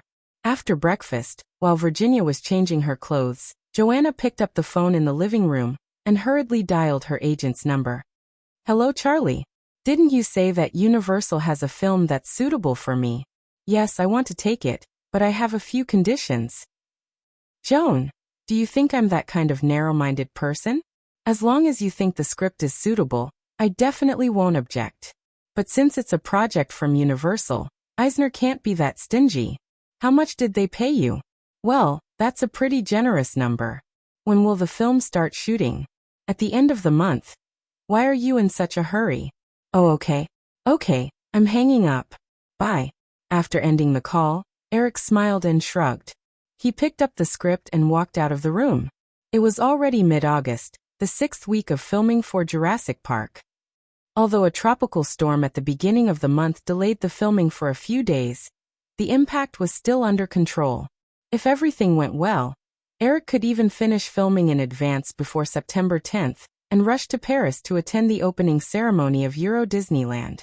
As Eric was thinking about these things, just as he walked into the hotel lobby, he heard a middle-aged man's warm voice. Hey Eric, good morning. Good morning, Donald. I was in a meeting last night, so I couldn't pick you up in person. I'm really sorry. Eric hugged Donald Trump, and then looked at the shy girl standing beside the middle-aged man. Perhaps it was because she had reached puberty, but the 11-year-old Ivanka Trump had grown a lot taller in just a year. She had transformed from a little Lolita into a slender and beautiful girl. Hey, Innie, do you recognize me? Hearing this, the girl wanted to roll her eyes, but she still said politely like a little lady, Hello, Eric. The 3 of them walked into the restaurant and ordered breakfast. After chatting for a while, Ivanka, who had been silent all this time, finally spoke for the first time. Eric, can I not appear in the camera with the doll in my arms this time?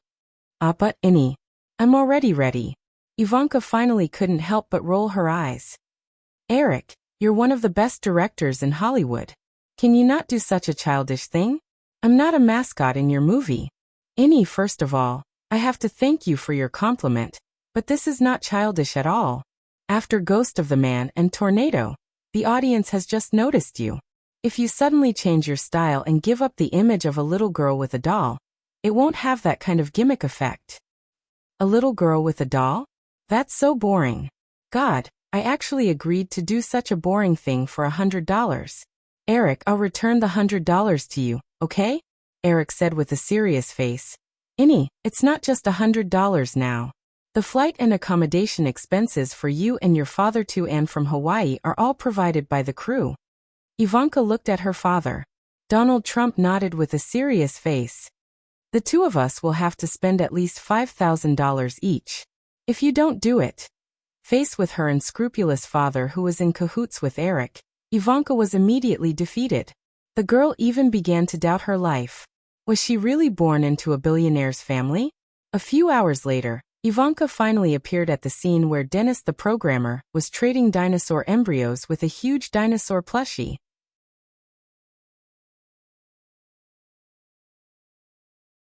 Chapter 486. After nearly 10 weeks of intense filming, Eric finally completed the last shot of Jurassic Park on September 7th. He left the crew and special effects work to Jerry Bruckheimer and Stan Winston respectively. Eric boarded the plane to Paris. After a long 22-hour flight, Eric's Boeing plane landed at Charles de Gaulle Airport in Paris. As soon as Eric walked out of the airport lobby, Jeffrey Katzenberg, who was waiting outside, greeted him with a few people. "Eric, I'm glad you can come. I thought you couldn't make it." "Of course. I have to come as soon as possible for such an important matter." Eric hugged Katzenberg. After exchanging a few pleasantries, Katzenberg began to introduce the people around him to Eric. "Eric, this is Vincent Labrie, the representative of Paris. This is Louis Bartlow, the person in charge of the French side of the joint venture company. And this is Patrick Schneider. Haha, there's no need to introduce him. You met him at the mid-year meeting. I know you have a good memory." Eric shook hands and chatted with these people one by one. After a few minutes, the group of people got in the car and left. "Eric, I have prepared a room for you at the Disney-themed hotel in the park, but you can also choose to live in the city," Katzenberg said enthusiastically as the two sat in the back seat of a business car together. Perhaps it was because another overseas Disneyland was about to open. Katzenberg was in a very good mood. The current Disneyland was still called Disneyland Europe, not Disneyland Paris in Eric's memory. When he was shooting Jurassic Park, Eric didn't pay much attention to this matter. However, during the long flight to Paris, he gradually pulled out some information about Disneyland Paris from his memory. Of course, Eric didn't know the details, but he clearly remembered that among the major Disneyland theme parks, the most successful one was Tokyo Disneyland, and the most unsuccessful one was Disneyland Paris. Therefore, he was not in a good mood as Katzenberg. Tokyo Disneyland opened in 1983. From the year it opened, it was very popular. However, because of the agreement between Disney and Japan, the two sides signed a 45-year licensing agreement. Disney even gave up the cartoon image royalties of Tokyo Disneyland, and only collected 7% of the turnover of Tokyo Disneyland as a management fee every year. After the success of Tokyo Disneyland, Disney realized that it had made a very unprofitable deal, but even this 7% management fee could still bring hundreds of millions of dollars of profit to Disney every year. Stimulated by the success of Tokyo Disneyland, in 1985, Michael Eisner, who had been in charge of Disney for the first time, began to prepare for the second overseas Disneyland theme park. Because of the high profit prospects and tens of thousands of jobs, the city of Paris finally snatched this project from dozens of alternative cities, through a large number of preferential conditions. For this purpose, they even built a railway directly connecting downtown Paris and Disneyland. Learning the lesson of Tokyo Disneyland, this time, Disney negotiated and paid a small price to get 49% of the shares of the joint venture company of this Disneyland and the management control of the park. At the same time, in the first 5 years, Disney would collect $150 million of patent fees from the park every year. After 5 years, the patent fees would rise to $400 million per year. From these agreements, Disney would not lose out in any case, but everyone knew that if the new park was not well managed or even lost money, it was estimated that Disney would not be able to collect even the most basic patent fees. "Jeffrey, these are small things. I'll stay in a Disneyland-themed hotel. In addition, when you arrive, help me prepare a set of information about Disneyland in Europe, from the beginning of the construction to the future operation model. The more detailed, the better." Katzenberg was about to nod without thinking, but when he noticed Eric's expression, he realized that something was wrong. He asked curiously, "Eric, is there a problem?" I don't know. Eric shook his head honestly. The information about the cooperation agreement related to Disneyland in Europe was dictated by Alan on the plane. Alan did not know the details. Without seeing more information, Eric could not know what the problem was with Disneyland in Paris. Just take it that I'm curious. If possible, find me some information about Tokyo Disneyland. No problem. Katzenberg did not ask any more questions. He smiled and nodded. By the way, after the opening ceremony tomorrow, there will be a reception in Paris in the evening. I think you came directly from Hawaii, so you probably forgot about the dress. I have already asked someone to prepare it. Thank you, Jeffrey. Eric looked at Katzenberg's jubilant look and had to cheer up. After all, history had changed a lot now. This new park was originally planned to open in April, but because of a series of events such as Firefly's acquisition of Disney, it was delayed to September. Katzenberg had been in charge of this project for half a year. Maybe there would be some turnaround.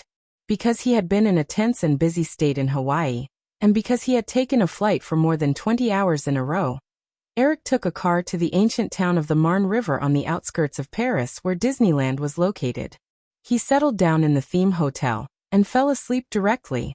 When he woke up, the sky was completely dark. After waking up, he saw the brightly lit theme park through the window of the theme hotel. Although the official opening would not be announced until tomorrow morning, a large number of tourists had gathered near the park at this time. The doorbell rang a few times. Eric retracted his gaze, opened the door, and saw Alan standing outside. Eric, you're awake. I'm finally awake. Mr. Katzenberg just asked someone to come over and ask if you're awake. Is there anything important? Eric asked as he let Alan in. Alan shook his head. No, Mr. Katzenberg is still checking the details of next year's opening in the park. He will probably be back very late. Eric, do you want to go over? Forget it, Jeffrey alone is enough. I'm here to join in the fun. Eric shook his head with a smile. Shooting the movie had consumed most of his energy.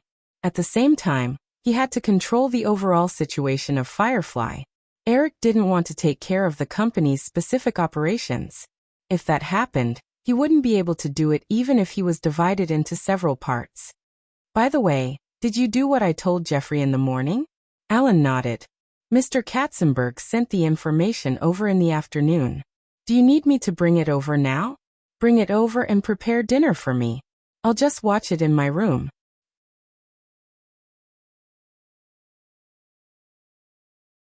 Chapter 487. Eric put down the document in his hand and typed a line of words on the document opened on his laptop. He inadvertently looked out of the window and found that it was already early in the morning. Due to the time difference and the fact that he had rested for the whole day yesterday, Eric did not feel sleepy all night. Moreover, the pile of information on the desk made him unable to sleep. Compared to the brief introduction on the plane to Paris by Alan, the information this time was very detailed, and it made Eric feel even more uneasy. When the Disneyland in Europe began to prepare in 1985, because of the great success of Tokyo Disneyland, the new park was almost the object of competition in Europe. The location of Paris was also determined because there were as many as 17 million potential tourists within a 2-hour drive of Paris, and as many as 300 million potential tourists who only needed 2 hours of flight. Such a huge consumer group made Disneyland and the French government extremely optimistic about the new park project. No one would consider the possibility of failure. If it were not for the memory of his previous life, Eric would have thought that the success of Disneyland in Europe was almost inevitable after reading the exciting information in his hands. Compared to the success of Tokyo Disneyland, the original project planning book estimated that the overall annual profit of various projects in Disneyland in Europe would be at least $600 million. This extremely optimistic estimate also led to the continuous expansion of the project budget during the 7 years of construction, from the initial $1 billion to an astonishing $5 billion. Not to mention the theme projects in the park, just the Disney-themed hotels alone were built. Eric did not see the specific reasons for the failure of Disneyland in Europe from the information, But he also realized that the expansion of the project cost from $1 billion to $5 billion definitely meant that there would be excess resources and huge operating and maintenance expenses. At the same time, there would be hundreds of millions of US dollars of loans that needed to be repaid on time every year. Once the number of tourists and the average consumption of tourists did not meet the original estimate, it would mean a huge loss. Disneyland was not only the pride of Disney, but it was also regarded as a symbol of American culture. Otherwise, there would not be so many European cultural figures who opposed the construction of Disneyland. Although this project was started during Michael Eisner's time, as the parent company, Firefly Pictures would definitely be blamed for the failure of the park. Although Firefly was not a listed company, Eric did not have to worry about the stock price falling. However, this kind of damage to the company's reputation would affect Firefly's overseas expansion. Capital was all about profits. If a project that the whole world was optimistic about failed, no one would invest in it the next time. After Disneyland Paris in the original space-time, the third overseas park, Hong Kong Disneyland, was opened to the public 20 years later. At the same time, its scale was far smaller than any of the other parks. It must have been influenced by Disneyland Paris.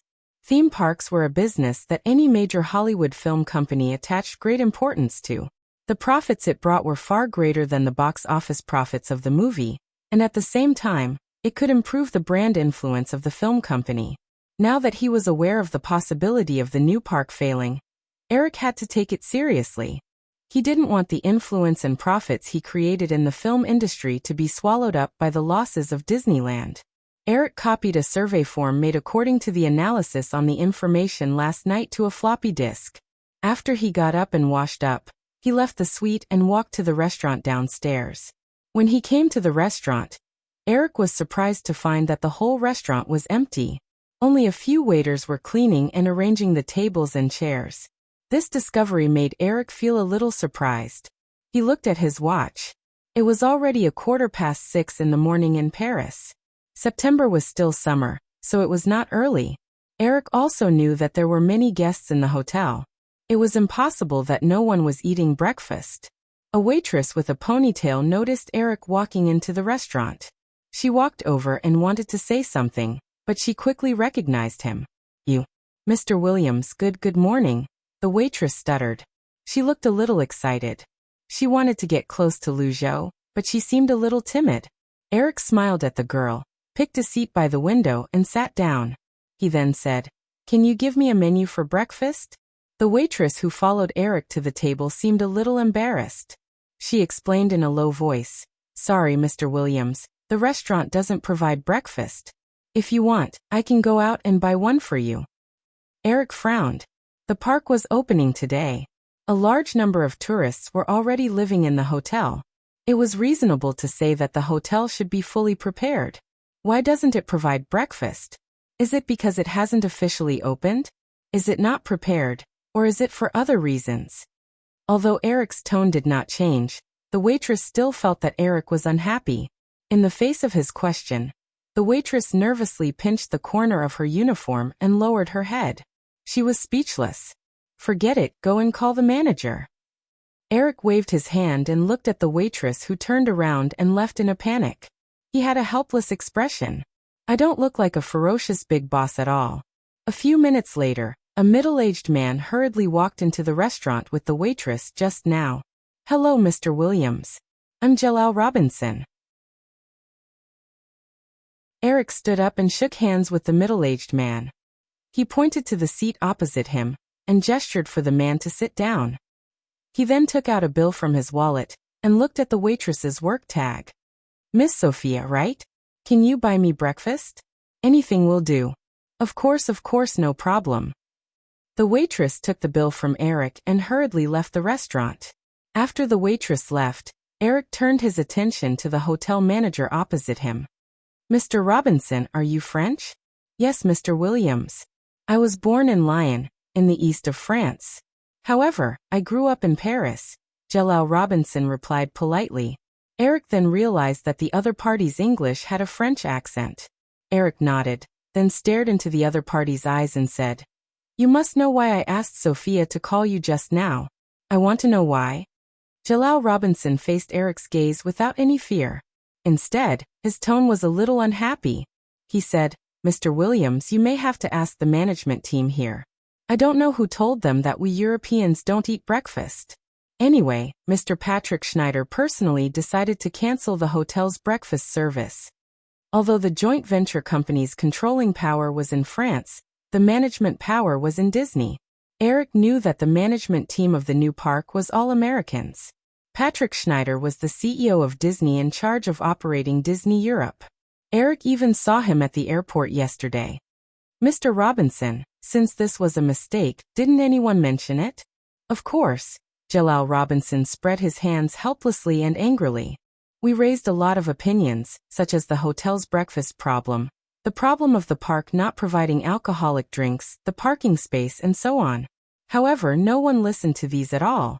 Eric could hear that Jalal Robinson had a lot of resentment against the management team of Disney. He frowned again.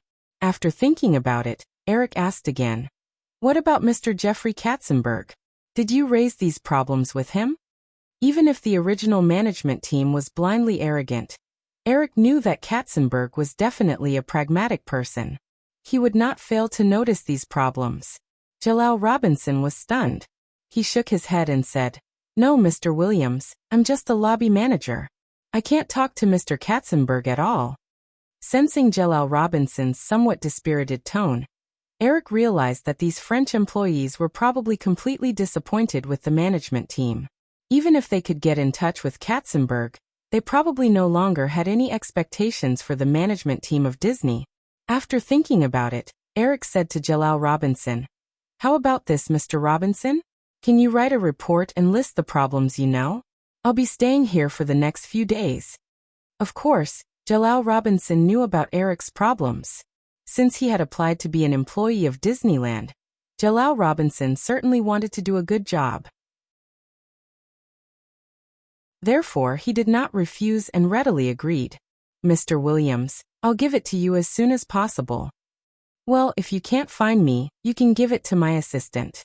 He lives next door to me. Jalal Robinson nodded. It's Mr. Alan Fissman, right? I got it. The waitress soon came back with breakfast. Jalal Robinson sensibly got up and left, not disturbing Eric's breakfast. Not long after, Alan also went downstairs and came to the restaurant. Seeing the deserted situation in the restaurant, Alan felt a little surprised. At this time, Eric had finished his breakfast and was quietly reading an English newspaper in his hand. When he saw Alan come in, Eric took out the floppy disk and handed it to him. He said, The restaurant doesn't provide breakfast. You can go out and eat anything. In addition, this floppy disk has a survey form I made last night. You have to hand it to Patrick Schneider personally. Within a week, I want to see the detailed survey results of 10,000 tourists. Alan could hear that Eric's tone was a little stiff. Although the two of them were boss and employee, they had cultivated a friendship after being together for so long. Therefore, Alan did not have any scruples. He picked up the floppy disk and put it away. He directly asked his curiosity, Eric, what happened? Eric shook his head. I don't know yet, but the problem should be very serious. Just ask Patrick Schneider to do it. Then I'll do it. Alan nodded and did not ask any more questions. He turned and left the restaurant.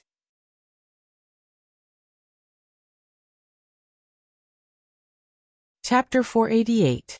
After breakfast, Eric began to meet up with the guests attending the opening ceremony under the arrangement of the staff. At 9 o'clock, the opening ceremony officially began. Eric and Jeffrey Katzenberg led the management staff of the new park onto the makeshift stage. After a brief interaction with the media participating in the opening ceremony, Katzenberg, as the CEO of Disney, walked up to Mike and began to give a routine speech. Ladies and gentlemen, welcome to Euro Disneyland. This is an exciting moment. Eric had been watching everything around him with a smile. In addition to the guests and a large number of reporters, countless tourists had gathered in the square of the new park. Moreover, Eric also knew that the various performances and activities inside the park were ready. Everything seemed to be developing according to many people's expectations. With warm applause in the square, Katzenberg ended his speech and officially announced the opening of Euro Disneyland. Amidst the music and the sound of firecrackers, countless tourists began to rush toward the gate. Eric and Katzenberg also led the guests attending the opening ceremony into Disneyland. It took more than an hour for the social interaction to end. As it was the opening day of the park, the management, including Katzenberg, had to pay attention to the operation at all times to deal with possible accidents. Therefore, they were quickly dispersed to their respective positions. Eric said goodbye to Katzenberg and was about to return to the hotel to rest and make up for last night's sleep when Patrick Schneider's voice came from behind him. "Mr. Williams, please wait a moment." "Pat, what's the matter?" Eric stood by the side of the road and stopped to ask. Patrick Schneider pulled out a floppy disk from his pocket and said, "It's like this, Mr. Williams. Regarding the tourist survey that you mentioned, I don't think there is much of a need for that. We have already done a lot of research beforehand. Moreover, we've just opened today. Based on the current situation, the number of visitors on the first day will definitely exceed 100,000. Everyone is going crazy and has no time to." Eric took the floppy disk. He also noticed the disapproval on Patrick Schneider's face. However, Eric did not feel much. The current situation of Euro Disneyland was not solely the responsibility of Disney's management. Everyone involved in the project was too optimistic and blind, resulting in the current situation. Everyone felt that Euro Disneyland could not fail, so it was understandable that they neglected these small details. "Since you're too busy, forget it." Eric rubbed the floppy disk in his hand and continued, "But I happen to be an idle person. You can transfer 50 people to me. I'll do it myself. There are tens of thousands of employees in the park. 50 people shouldn't be a problem, right?" Patrick Schneider, who had just relaxed, tensed up again. Although the young man in front of him was 20 years younger than him, everyone knew his identity. Eric said it casually, but he did not dare to let the big boss do the survey himself. Patrick was already middle-aged. To be able to climb to the top of Disney's management, he was definitely an experienced person. He quickly realized that the reason Eric wanted to do the survey was just a means to declare his power. His refusal just now caused the big boss to retaliate. "Mr. Williams." Patrick Schneider hesitated for a few seconds, but he quickly made a decision. He reached out to Eric as if he wanted to take back the floppy disk. "In that case, let me arrange it. I'll submit the results to you within a week." Eric smiled. The displeasure in his heart dissipated a little. His age had always been his weakness, and it wasn't the first time he was looked down upon. "Pat, just do your own thing. Just give me 50 people, and I'll let my assistant do it." Pat nodded. Pat nodded. Pat nodded. Pat nodded. Pat nodded. Patrick Schneider knew that Eric was giving him a way out, so he quickly nodded. Eric handed the floppy disk over again.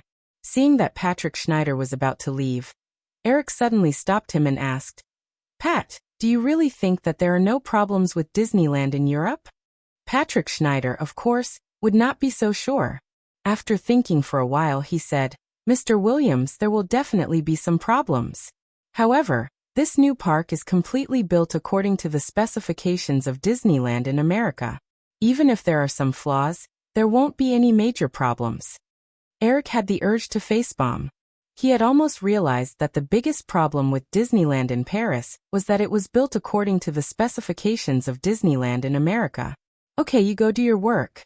I'll get Alan to contact you." Patrick Schneider was a little confused by Eric's expression, but he did not ask any more questions. He agreed and left. Eric had originally planned to attend the opening ceremony, rest for a while, and then return to Los Angeles. After all, the post-production work of Jurassic Park was still going on. It was not wise to be away for a long time. However, after realizing the problem with Disneyland in Europe, Eric had no choice but to extend his stay. In the following week, while waiting for the results of the survey to be released, Eric basically spent his time at all kinds of parties. In addition to the official party held by the French government to celebrate the opening of Disneyland in Europe, there were also all kinds of private parties. After another night of socializing, Eric walked out of a mansion in the 16th arrondissement of Paris a little tipsy, and warmly said goodbye to the host. This was a family party held by the chairman of Gaumont, Nicolas Seydoux. The guests were all famous French filmmakers. In both his previous life and this life, Eric was not very interested in French movies. However, he was very interested in Gaumont, which had been established at the same time as the movies. Some of the French filmmakers that Eric was interested in had worked with Gaumont before, so he gladly attended the party. However, perhaps due to bad luck, Eric did not know any of the filmmakers at the party that night. The driver drove the car over. Eric finally shook hands with Nicolas Seydoux. "Mr. Seydoux, thank you for your invitation. Next time you come to Los Angeles, don't forget to be a guest at the Sharp Corner Manor." Nicolas Seydoux smiled and nodded. "I will, Eric." Eric walked all the way back to the Disneyland Hotel in the suburbs. As soon as he walked into the hotel lobby, he saw Alan, who seemed to have been waiting for a long time, walking towards him. "Eric, the survey results have been tabulated. A total of 10,700 copies have been made," Alan said simply. In the end, he handed the thick folder in his hand to Eric with a heavy expression. "I think it's better for you to see it yourself."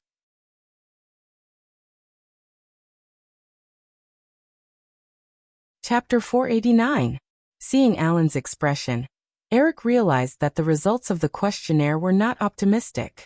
Although he was mentally prepared for this, after returning to the hotel room, Eric opened the portfolio that Alan gave him. When he saw the statistics, he frowned. The questionnaire was not written by Eric out of thin air. Instead, it was based on some perspective data from Disney's original project planning book. Putting the information aside for the time being, Eric opened his Apple PowerBook laptop again, found the raw data he extracted from the information that night, and compared it with the real data in the questionnaire. Under normal circumstances, Eric would fall asleep easily after drinking. However, after looking at the comparison between the two figures, Eric didn't feel sleepy at all. Even the slight tipsy feeling he had was gone. After wandering around the study for a while, Eric picked up the phone and planned to call Katzenberg, who had returned to Los Angeles. However, after thinking about it, Eric put down the phone, picked up the stack of information, and walked out of the room. He found the fax machine in the hotel manager's office and sent all the information to Katzenberg's office. Although it was already late at night in Paris, it was only 3 o'clock in the afternoon in Los Angeles. It was still working hours. With Katzenberg's workaholic personality, even if he was not in the office, his assistant would send the information to Katzenberg in the shortest time possible. After sending all the information, Eric returned to his suite, sat at the desk, and read the survey results again. He typed in the document on the laptop for a while. At 1 o'clock in the morning, he finally couldn't help but want to rest. Just as he was about to wash up, the phone in the room rang. Eric picked up the phone. "Eric, it's me." Although Katzenberg's voice was a little distorted due to the overseas call, Eric still heard the seriousness in his tone. "I've seen the things you sent. I'll rush to Paris tomorrow." A week after the opening of Euro Disneyland, not only did the number of visitors on the first day exceed 100,000, but the total number of visitors in the first week also exceeded 500,000. Although the management of Euro Disneyland knew that this was because the park had just opened, they were still very optimistic that the total number of visitors to the park would exceed 10 million in the next 4 months of 1992. At least as the CEO of Euro Disneyland, Patrick Schneider, thought so. The French investors who participated in the construction of Euro Disneyland were also very confident. After the initial busy period, Patrick Schneider had been attending various commercial and private parties recently, enjoying the flattery of the investors who were looking forward to cooperating with Disneyland.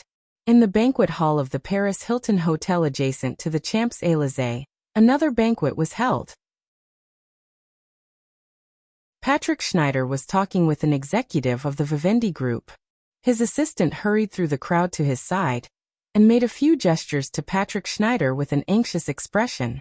Patrick Schneider was a little unhappy, but when he noticed his assistant's expression, he had to say to the middle-aged man in front of him, "I'm sorry, Mr. Melson.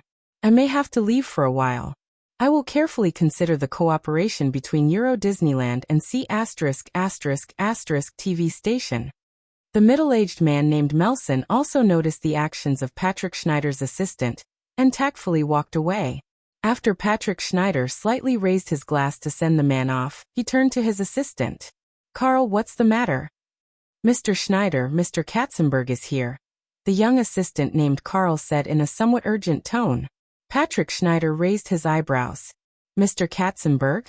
Didn't he just return to Los Angeles 3 days ago?" Carl shook his head and made a frantic gesture. He continued, "Mr. Schneider, I don't know the details, but I just received a call from Mr. Katzenberg himself. Mr. Katzenberg is already at Disneyland's headquarters. He also said that you should rush back within an hour and a half, otherwise, you don't have to go back." Patrick Schneider opened his mouth in surprise and stared at his assistant's eyes suspiciously, as if he wanted to make sure that the other party was not joking with him. But a few seconds later, Patrick Schneider rushed out of the banquet hall, even forgetting to put down the goblet in his hand. Because of the agreement signed with the French, Euro Disneyland was fully operated by Disneyland. Therefore, almost all the executives above the level of manager in charge of the various departments of Euro Disneyland were Americans. The French partner could only symbolically get some insignificant seats. Patrick Schneider rushed into the conference room, just as Katzenberg gave him. When they saw him enter, everyone in the conference room looked at him. Katzenberg was sitting side by side with Eric at the large conference table, whispering to each other. When Patrick Schneider came in, Katzenberg only glanced at him and pointed to an empty seat below him. Then he got together with Eric and continued talking. Although it was just a glance, Patrick Schneider still saw the obvious eye bags behind Katzenberg's glasses. Other than the two big bosses whispering to each other, the other executives in the conference room were slightly tense and quietly sitting in their seats. Patrick, who felt this atmosphere, felt a sense of uneasiness. After sitting down in his seat, he didn't even dare to reach out to wipe the sweat on his forehead. He only cast a questioning look at the operations director sitting opposite him, but all he got was a blank look. "All right, since everyone is here, let's begin." Katzenberg and Eric discussed in a low voice for a while before clapping their hands gently. After Katzenberg spoke, the administrative secretary who was sitting nearby distributed the information that had been prepared long ago. Eric just sat quietly by the side, playing with a pencil in his hand, quietly paying attention to everything around him. Since he had already found the problem, it was best to leave it to Katzenberg, who was better at running the company. Eric had always been very clear about his own strength. Although he had an innate advantage in producing movies, running a huge film company was beyond his ability. Moreover, he didn't have enough energy to do this. It was best to leave professional matters to the professionals. The temperament he had accumulated over 2 lifetimes made him not feel resentful, because his subordinates were better than him. With the sound of pages turning, the atmosphere in the conference room relaxed a little, and whispers could be heard. However, these whispers only lasted for less than 2 minutes. As everyone flipped through the data in their hands, the conference room fell silent again. Katzenberg glanced at the dozen executives in the room and waited patiently for more than 10 minutes. When he was sure that everyone had finished reading, he said, "Okay, now everyone has finished reading the data in their hands. With your professionalism, I think you can definitely realize the seriousness of the matter. If not, you can leave this room now. The company will pay you 2 years of salary as compensation." No one spoke, and of course, no one chose to leave. As the person with the highest position in the conference room other than the 2 bosses, Patrick Schneider had a feeling that a disaster was imminent. He secretly glanced at Eric, who had been silent all this time, and hurriedly looked away before the other party noticed him. Patrick Schneider knew that the results of the survey in his hands were all done under the command of Eric. Disneyland Europe was part of Disney, and of course, it was also a property under Firefly. Patrick Schneider certainly didn't believe that Eric would falsify the data. But Patrick Schneider lowered his head and glanced at the data in front of him again. He tried to feel a faint sense of exhaustion again. The most important question in the survey was, of course, the satisfaction of the tourists with Disneyland. This question was conventionally divided into 5 categories: very satisfied, satisfied, average, dissatisfied, and very dissatisfied. In the survey of about 10,000 people, the number of people who chose to be very satisfied was only about 900, while the number of people who chose to be very dissatisfied was as high as 3,400. The number of people who chose to be very dissatisfied was the most, and the number of people who were satisfied was the least. If the total score was 10, the result of the data was far lower than the passing score of 6. The guests who were able to visit Disneyland in the first few days of its opening were definitely the group of guests who had the best impression of Disneyland and had the highest expectations. Most of them were likely fans of Disney movies. If the impression of these tourists was so bad, one could imagine what kind of feelings the following tourists would have toward Disneyland Europe. 23% of the tourists chose to be satisfied with the experience. 76% of the tourists chose not to visit Disneyland Europe a second time. And 90% of the tourists said that the park's fees were very unreasonable. In the free feedback of the tourists, there were also a lot of very detailed situations such as language communication, product prices, and even parking spaces that couldn't be ignored. If it weren't for this survey, perhaps we wouldn't have discovered such a serious problem in Disneyland Europe until the quarterly summary. I think that at that time, all the tourists who were full of expectations for Disneyland Europe would have left with disappointment. Once word of mouth spread, it would be a long and difficult project to reverse it. After Katzenberg finished speaking, he was silent for a moment before continuing. At the same time, I also asked the operations department to do a rough calculation of the per capita consumption of tourists. The original estimate was that the average consumption of tourists visiting the park was about $300, but the actual figure was only $120. This was the data obtained when a large number of tourists felt that the tickets were too expensive. The occupancy rate of the 7 theme hotels was only 37%, far lower than the original estimate of 75%. In other words, even if the current situation is maintained, the turnover of Disneyland Europe will only be 40% of the estimated turnover. If we completely ignore this situation, then we can be sure that this new Disneyland will not be as profitable as Tokyo Disneyland. Instead, it will bring a loss of more than $150 million. After Katzenberg finished speaking, the management of Disneyland Europe sitting next to him was already silent. Everyone could hear the suppressed anger in Katzenberg's tone. This was the anger of being deceived. Katzenberg was indeed very angry. Since he took charge of Disneyland at the beginning of the year, in addition to the business of Disneyland Europe, Katzenberg was undoubtedly most concerned about the Disneyland project. In the past 6 months, he had personally flown to Paris to inspect the construction of Disneyland more than once. However, in the past 6 months, he did not find any problems in the information submitted by the management of Disneyland Europe. Judging from the reactions of these people in front of him, Katzenberg knew that the possibility of deliberately concealing it was not high. It was more likely that these people ignored many problems because of their blind confidence in the project. Looking at Eric beside him, the anger in Katzenberg's heart dissipated a little. He moved his lips and said, "In this current situation, I also need to bear a part of the responsibility, but none of you can escape because I have a written opinion submitted by the French employees of the park. It lists many of the problems that the tourists mentioned in the investigation reports. This shows that these problems existed from the beginning, but you ignored them.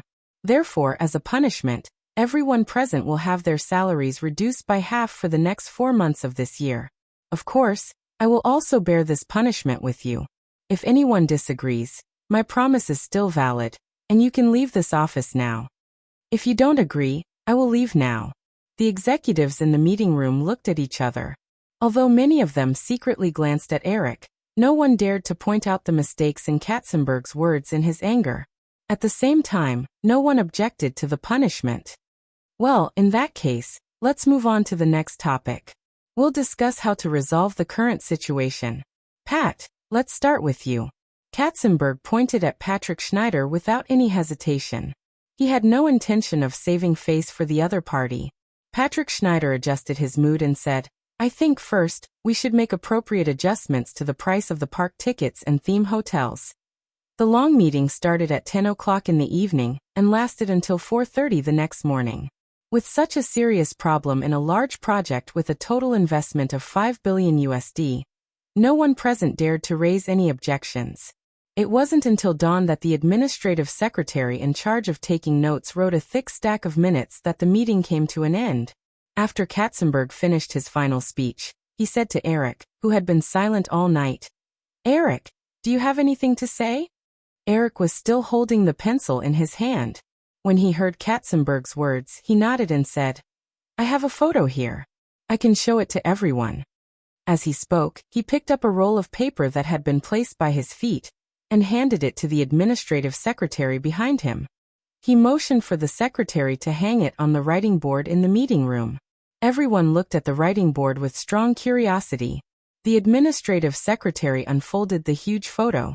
The executives present realized that it was a photo of Mickey Mouse, but the difference was that it was Mickey Mouse in a kimono. I'm sure everyone can recognize the costume on this Mickey Mouse. That's right, this is a photo from the Tokyo Disneyland event. A large part of the reason why Tokyo Disneyland is so successful is that the management of Tokyo Disneyland knows how to adapt to the local culture of Japan. In order to attract consumers, they can let Mickey Mouse wear a kimono and hold adult ceremonies for Japanese youth in Disneyland. Disney culture is Disney's pride, but everyone must remember that Disney is a commercial company for profit. We don't take on tasks such as cultural invasion. What we care about is whether the company can make a profit. This is the ultimate philosophy that a commercial company should uphold. You may think that I'm too utilitarian, but you can also think about movies. The reason why Hollywood movies can expand all over the world is that we can give everyone what they want to see. The reason why European movies are declining is that they have been holding on to their own stubborn artistic philosophy. I have to say that something that is declining, whether it's a company or a culture, has nothing to be proud of. That's all I have to say. Think about it carefully. After a moment of silence, under the lead of some people, there was applause in the meeting room. Katzenberg clapped his hands and stared back at the photo of Mickey Mouse in a kimono. When everyone quieted down, he said to Eric, "Eric, you're right. Is there an original copy of this photo? I plan to put one on my desk." After Eric nodded with a smile, Katzenberg looked at everyone present. "I also suggest that everyone make a copy and put it on their desks. It's a kind of motivation. Of course, this is only my personal suggestion. I don't want to force you. I hope that everyone can remember the concept represented by this photo."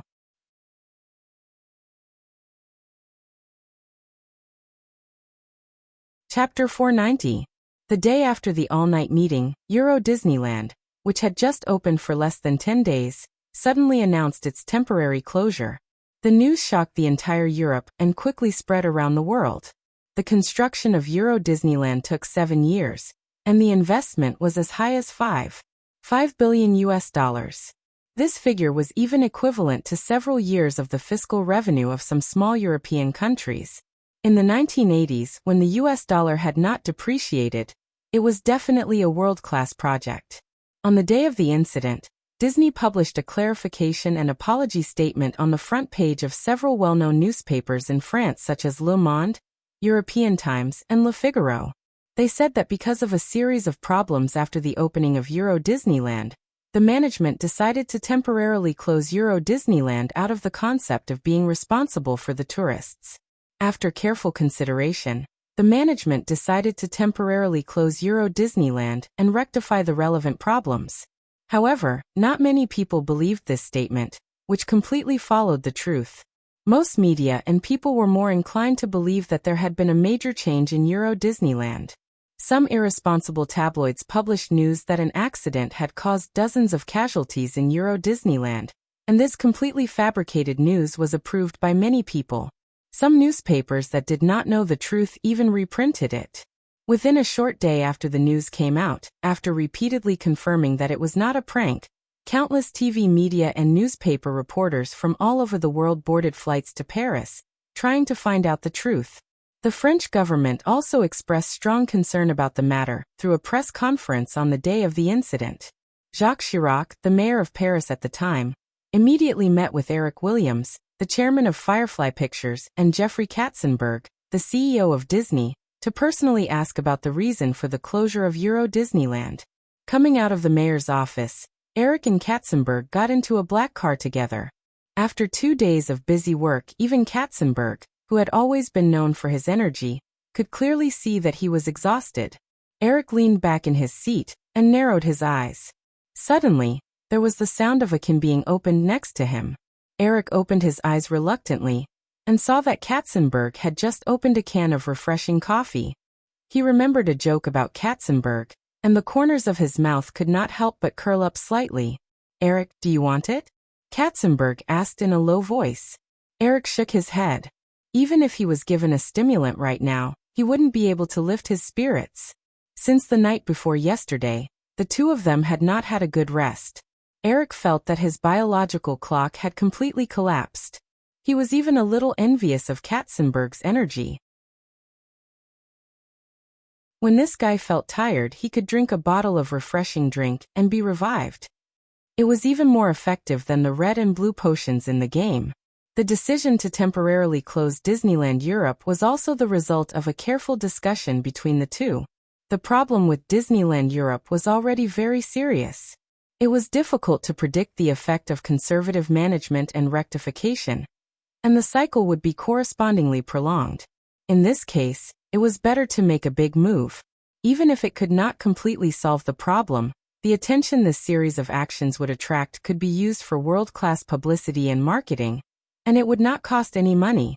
After a period of time, the reopening of Euro Disney would definitely attract more attention than the first opening. Katzenberg quickly finished his coffee and said, "Eric, if you can't hold on, I'll negotiate with the French investors later. You can go back and rest first." Eric nodded in a daze and agreed. Through the questionnaire and the statistics of the first week's revenue, it was very difficult for Euro Disney to achieve the initial profits in a short period of time even after the rectification. Most of the $5 billion construction funds were bank loans. This money would definitely be repaid through Euro Disney's operations, and the annual average principal and interest repayment was as high as $200 million. At the same time, due to the serious budget loss in the early stages, a large number of redundant projects were built, which also made the operation and maintenance cost of Euro Disney much higher than that of Tokyo Disneyland. It was not difficult to see this from the size of the two parks. Euro Disney had a total area of nearly 2,000 hectares, while Tokyo Disneyland only had 204 hectares, which was only 1/10 of Euro Disney. In this case, Disney could only renegotiate with the French investors to discuss the redistribution of profits and other issues. Judging from the current situation, Eric basically did not expect Euro Disney to bring profits to the headquarters. He only hoped that this overseas park could achieve break-even and not become a burden to the headquarters. After leaving the matter to Katzenberg, Eric returned to the hotel. He didn't even bother to take a shower. He directly threw himself on the bed and woke up from a boundless dream.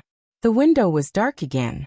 After washing up, Eric picked up the phone in the room and made a call.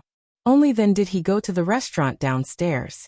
He said a few words to the waiter, found a booth, and ordered dinner for himself. Before dinner was finished, Katzenberg had already walked over under the guidance of the waiter. "Give Jeffrey a share of my dinner," Eric ordered the waiter casually when Katzenberg sat down opposite him. Katzenberg obviously didn't eat dinner either. He didn't object and just asked the waiter to give him a glass of milk. "How is it?" Eric asked as he wiped his mouth with a tissue. Katzenberg took out a folder from his briefcase and handed it over. After Louis Bartlow read the information, he didn't object to the temporary closure of the European Disneyland. However, they wanted to take back the management rights of the park. I refused. If they gave up control of Euro Disney, the project would be completely out of control, and Eric had no confidence in the management ability of the French. Eric nodded in agreement with Katzenberg's decision. He then opened the folder and read a draft contract inside. The content of this contract was roughly the same as the bottom line of the negotiation he and Katzenberg had discussed. Disney would give up the patent licensing fees for the first 5 years of Euro Disney, and the patent licensing fees after 5 years would be halved. In exchange, the French investors needed to invest another $300 million into this project as the operating funds of Euro Disney. Although Disney would not be able to recover the initial investment for a long time after giving up the patent licensing fees, Disney did not suffer a loss. Because if Euro Disney lost money, just the pressure of repaying billions of dollars of loans could cause Euro Disney to go bankrupt. At that time, Disney had no other choice but to give up the patent licensing fees. Because Disney was too aggressive in the early negotiations, they only used less than 15% of the total investment to get 49% of the shares of the joint venture company.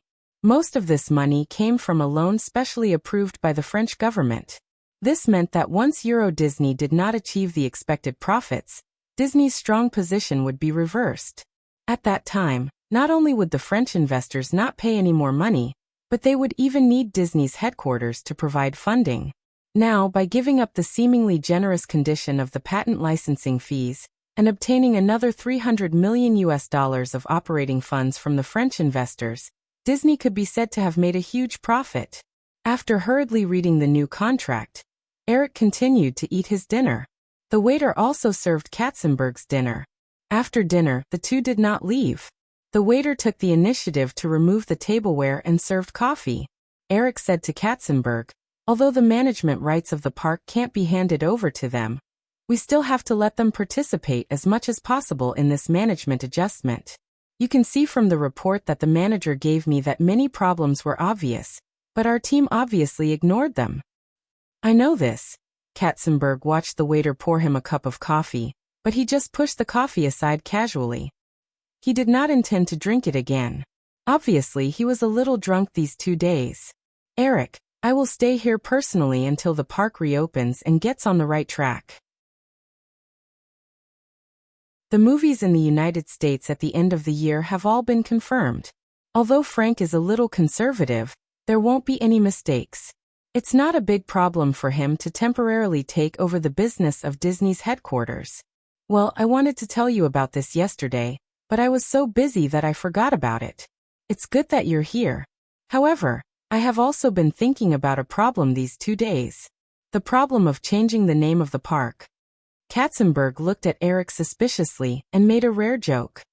"You don't really want to change Disneyland to Firefly Park like what the newspapers said, right?" "Of course not." Eric shook his head and smiled. "Disneyland is already a very mature cultural symbol. I won't do such a stupid thing as changing Disneyland to Firefly Park. What I want to say is to change the name of Disneyland Europe to Disneyland Paris." Katzenberg shook his head slightly. "I don't understand, Eric. Is this necessary?" "I think it's very necessary. From the survey, it can be seen that the French still make up a very large portion of the people who visit Disneyland.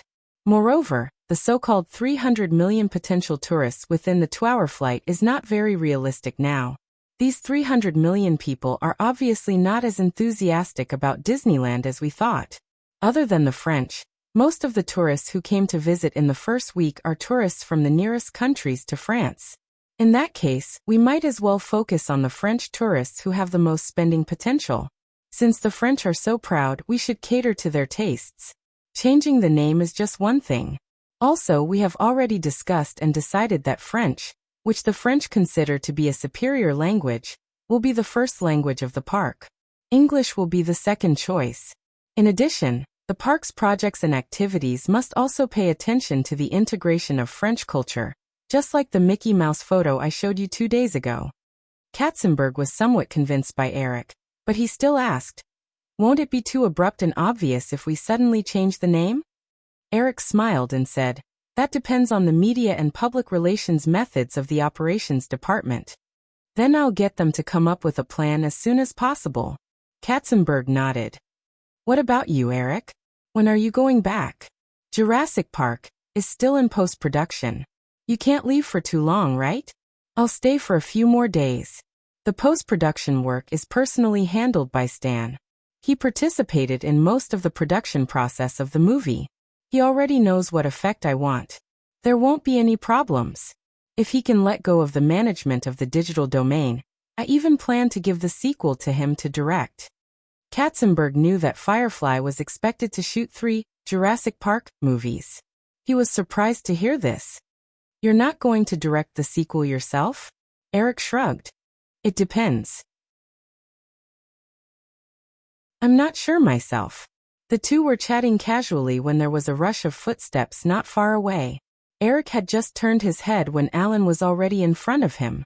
Alan hurriedly nodded to Katzenberg before saying to Eric, Mr. Williams, a call from New York. It's urgent. Jeffrey, wait a minute.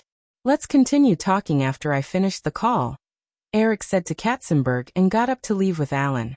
Although Katzenberg was curious about what urgent matter New York had to look for Eric, he did not ask. He just nodded to show that he understood. More than 10 minutes later, Eric did not appear. Only Alan hurried over. Sorry, Mr. Katzenberg, Mr. Williams has already gone to the airport. He's flying to New York tonight. He asked me to inform you. What happened? Katzenberg stood up with a solemn expression. Alan shook his head and thought for a moment before saying, I'm not sure, but it has nothing to do with the company. It's Mr. Williams' private matter. Katzenberg could see that Alan wanted to say something but stopped. However, since it was Eric's private matter, he relaxed a little and did not ask further. Aren't you going back with Eric? Alan replied. Mr. Williams asked me to stay here for the time being and communicate with him about the rectification work here. Katzenberg nodded. In that case, you can stay with me for the time being. By the way, did Eric leave anything else? No. Alan opened his mouth but did not say anything else. After Eric finished the call, he left in a hurry and did not have time to explain anything.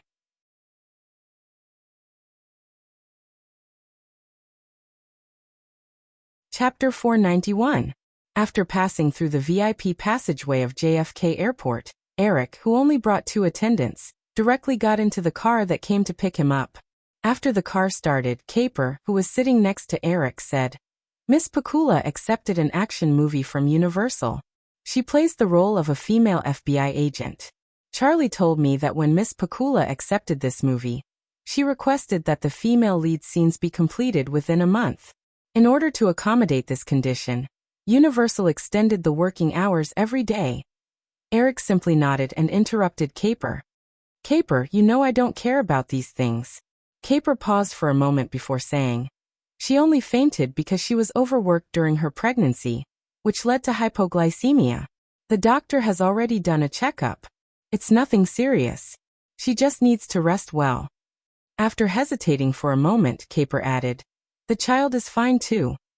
Eric finally took a deep breath and leaned back in his chair in relief. Looking at Eric's reaction, Caper asked tentatively, Eric, what do you plan to do? Let Charlie Walker hand over all of Joan's work. You'll be in charge in the future, but don't arrange any work for her before the child is born. Also, cancel the Universal movie. I'll call Michael Eisner to discuss this matter. Caper seemed to want to ask something, but in the end, he didn't say anything. Although the two of them were good friends, this matter was too personal after all. However, Caper still felt a little strange that Eric accepted the child so easily. He thought that Eric rushed back in such a hurry, because he had a completely opposite plan. Half an hour later, the car arrived outside a private clinic in the East District of Manhattan. Through the car window, Eric saw that the clinic's entrance was already crowded with reporters with cameras. He wasn't surprised. The tornado was still in theaters all over the world. After more than 3 months, the box office in North America had easily exceeded $300 million, and the overseas box office was also steadily increasing. As the female lead, Joanna was at the peak of attention at the moment. The security guard opened the door of the clinic. Eric and the others did not get out of the car but drove straight in. Not many people know about this. Other than Charlie and Miss Pakula's assistant, there are only the film crew director and a few staff members who sent Miss Pakula here. Oh, and the doctor in charge of this clinic, Kapoor said to Eric when the car drove in. We won't leak this information. I also signed a confidentiality agreement with this clinic this morning. However, you'd better communicate with Universal about this with Michael Eisner. Eric nodded, but he could imagine that Michael Eisner had probably ordered Universal's crew to keep their mouths shut. If this matter was leaked out, it wouldn't do Universal any good, and it wouldn't do them much harm. Instead, sealing the news would do him a favor. This is Dr. Robert Bean. As they walked into the clinic, Kapoor introduced to Eric a middle-aged man in his 40s who came out to greet them. Hello, Dr. Bean. Eric politely extended his hand to the other party. Nice to meet you, Mr. Williams. Robert Bean shook hands with Eric and gestured towards the corridor. Please come with me, Mr. Williams. Miss Pakula is over there. After passing through the corridor, the group went up the stairs to the second floor. A few people sitting on the bench outside the ward saw Eric and quickly got up and walked over. Among them, Charlie Walker, who obviously had dark circles under his eyes, was the first to speak. Mr. Williams, I'm really sorry. Eric knew that Joanna must have hidden this matter from Charlie Walker, so he didn't want to make things difficult for this agent. He patted him on the shoulder and said to everyone, I'll talk to Joan first. After pushing open the door, Eric saw a brown-haired girl with a ponytail sitting on a chair. She was chatting with Joanna in a low voice. When they heard the door open, the two women turned their heads. You can go out first, Eric said to the brown-haired girl. He remembered that this was Joanna's personal assistant, but he couldn't remember her name. The brown-haired girl nodded and hurried out of the room with her head lowered. The moment Joanna saw Eric, her eyes became obviously flustered. She reached out and gently pulled the blanket to cover half of her face, as if she wanted to hide her whole body. Seeing Joanna's actions, Eric sighed with pity and sat down beside her. Eric. Joanna looked at Eric's expression worriedly and called out softly. Eric reached out to help Joanna tidy up the messy hair on her forehead. When he saw the woman's small action, he sighed again. Why didn't you tell me earlier, Joan? Do you have so little confidence in me? No, it's not like that. Feeling Eric's gentle action, Joanna seemed to be relieved. She shook her head gently and said, No, it's not like that, it's just, Vicky said, it seems that it's really not a good idea to let the two of you get together. Eric could almost imagine what Virginia would say. He shrugged helplessly. Virginia had been in Hollywood for too long, and was used to seeing the on-off and off-again relationships between stars. Coupled with her relatively independent personality, she didn't have much confidence and dependence on relationships and men. When Eric was with Virginia, although the woman always followed him, he could often feel Virginia's very casual attitude. It seemed that after the two of them had a night of fun, Virginia wouldn't make a fuss even if he completely disappeared from her life in the next moment. Hearing Eric's complaint, Joanna seemed to be at a loss again. Eric reached out and took one of Joanna's small hands. He patted it comfortingly and said, Joan, do you remember what I said to you that night when I went to San Francisco 2 years ago? Joanna was stunned. She remembered some of the scenes that night, and her face turned red. She wanted to imitate Virginia's expression and stare at Eric, but in the end, she just lowered her eyes and nodded slightly. I wasn't joking with you that night, so don't worry and give birth to the child. I will raise it with you. But, Joanna raised her head again with some worry. If you're worried, I can hold a press conference now and announce to the public that I'm going to be a father. Hearing this, Joanna was finally relieved.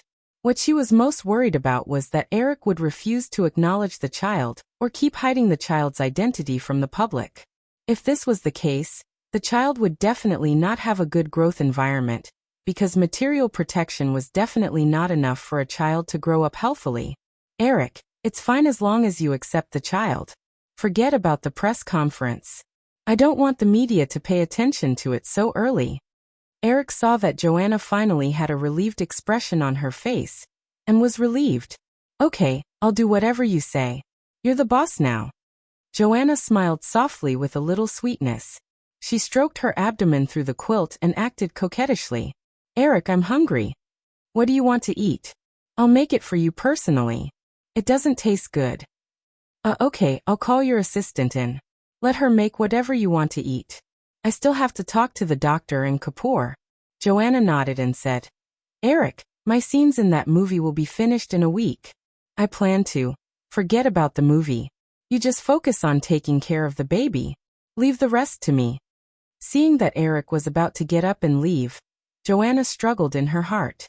She wanted to enjoy Eric's love alone, but she also felt that she shouldn't be so selfish. In the end, Joanna held Eric's hand. Eric, Vicky is also filming in Philadelphia. Eric felt that the woman seemed to be a little nervous. He held Joanna's hand and comforted her. Okay, I know.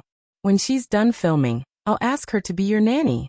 At the same time, I'll sew her mouth shut for talking nonsense. No, that's not what I mean. Joanna looked up at Eric and gently bit the corner of her lips. Then she made up her mind and said, she's pregnant too. Ah. Eric staggered and almost fell. Philadelphia was less than 2 hours away from New York by car. Eric arrived in New York near noon. After hearing the news from Joanna, he had to rush to Philadelphia immediately. Although Eric was a little surprised that 2 women were pregnant at the same time, Joanna was already lying in the hospital. Eric didn't want the other woman to have an accident. As Virginia's agent, Kapoor also sat in the car with Eric. At this time, he was telling Eric about the movie that Virginia was filming. I've contacted Virginia's crew. They are now filming in Vine Street in the old city of Philadelphia. We can go there directly. This is a drama film from Carlock Film Company. I personally negotiated the script. There are some thriller elements, but there are definitely no thrilling scenes. Eric nodded with relief. There was no GPS navigation in this era. After arriving in Philadelphia, it took Eric and the others a while to find the destination. After getting off the car, they walked into the set under the guidance of the crew members. They were almost shocked by the scene that was being filmed. In the middle of the set, surrounded by the crew members, a 2-story bus was parked by the roadside. The ground on the right side of the bus was covered with a 1-meter-thick sponge mat. Virginia, who was wearing a red dress, was standing on the bus with her back facing Eric and Kapoor. She was bargaining with the middle-aged man who was sitting on the raised arm controlling the camera.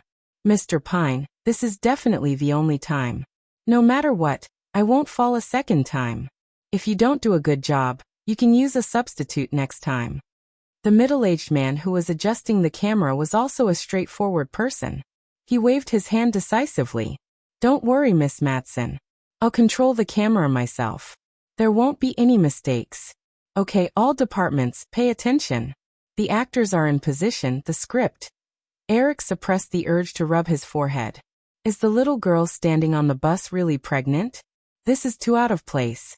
Although falling from a 2-meter height onto a 1-meter-thick sponge mat basically won't cause any problems. But you are a pregnant woman. Pregnant woman. Pregnant woman. Pregnant woman. While a series of complaints arose in his heart, Eric couldn't help but shout, "Cut!" Everyone was stunned. The middle-aged man sitting on the arm had already narrowed his eyes and looked over. He roared, You haven't started to shout cut yet. You don't want to work anymore?" Virginia, who was standing on the bus and ready, turned her head in surprise when she heard this voice. After seeing Eric, she immediately got rid of everyone and ran down the escalator on the side of the bus. She then ran towards Eric.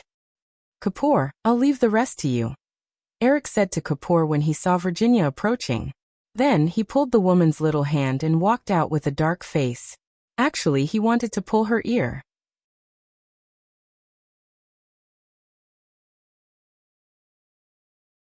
Chapter 492. She obediently let Eric pull her, but Virginia couldn't help but ask, "Eric, when did you come back? I heard that Disneyland suddenly closed a few days after it opened. Could there really be an accident? I was planning to go there with Joan after this movie." Eric didn't answer. He walked all the way to the car, opened the door and stuffed Virginia in. He sat on the other side and said to the driver, "Carter, back to New York." "Aren't we waiting for Mr. Sid?" the driver asked through the rearview mirror. Eric shook his head.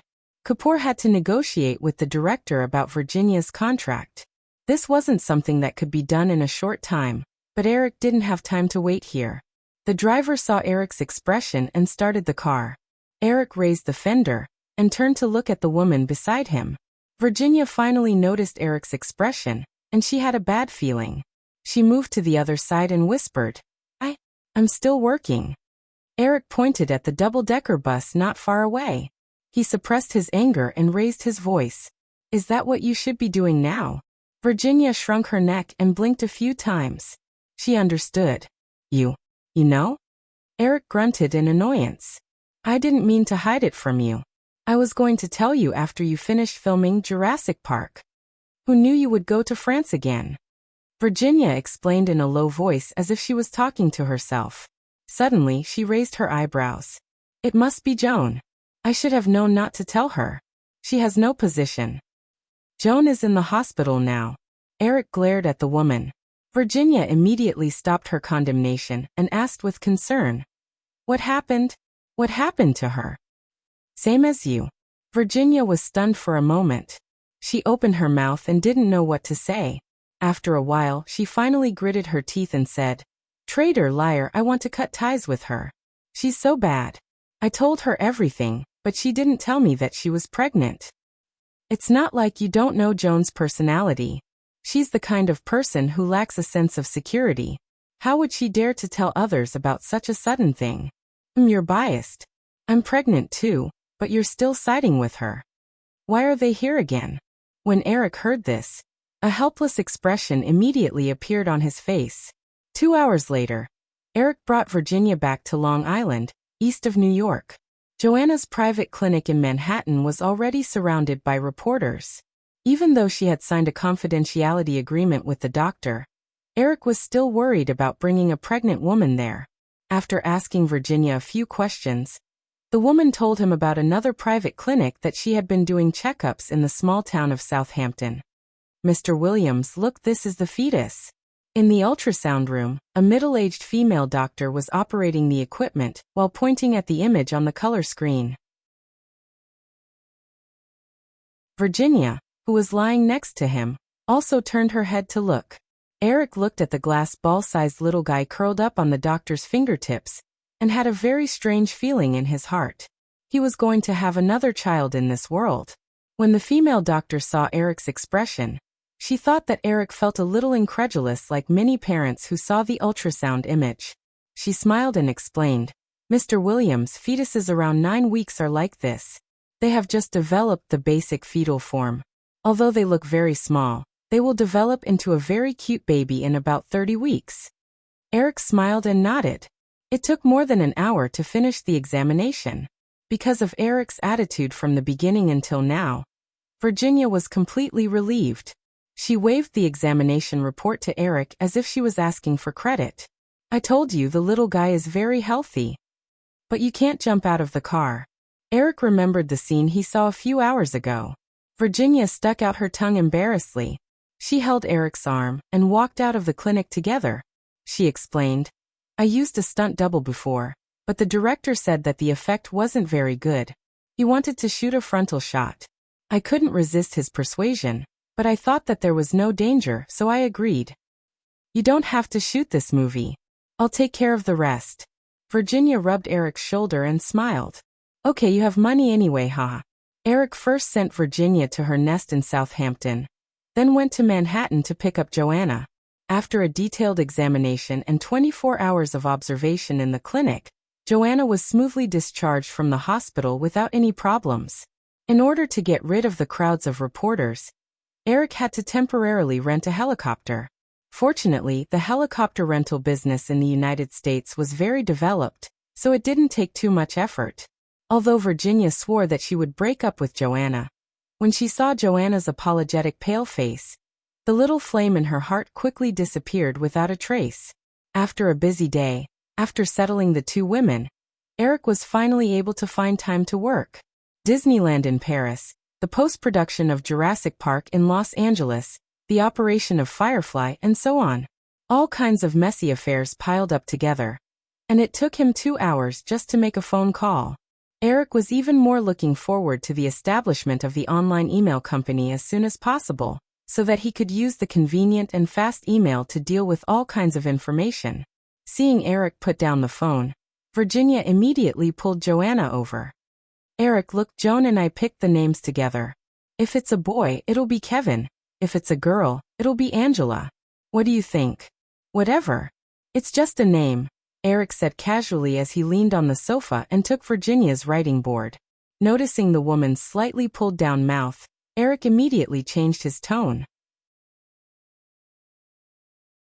No, I'm the father of the child. Of course, I have the right to name them. Then you can name them too. If it's 2 boys or 2 girls, it'll be just right, Virginia said with a smile. Eric rested his chin on his hand and thought for a while. Finally he said Hawaii. What? Virginia and Joanna asked in confusion at the same time. Hawaii. Eric smiled with a hint of mischief. Since it's conceived in Hawaii, then it'll be called Hawaii. Virginia's eyes widened. After a moment, she pointed at Joanna on the other side of Eric and said, "Give it to her." You're tuning in to the Earbook Haven YouTube channel. Don't forget to subscribe and join us on this journey to catch the most captivating stories.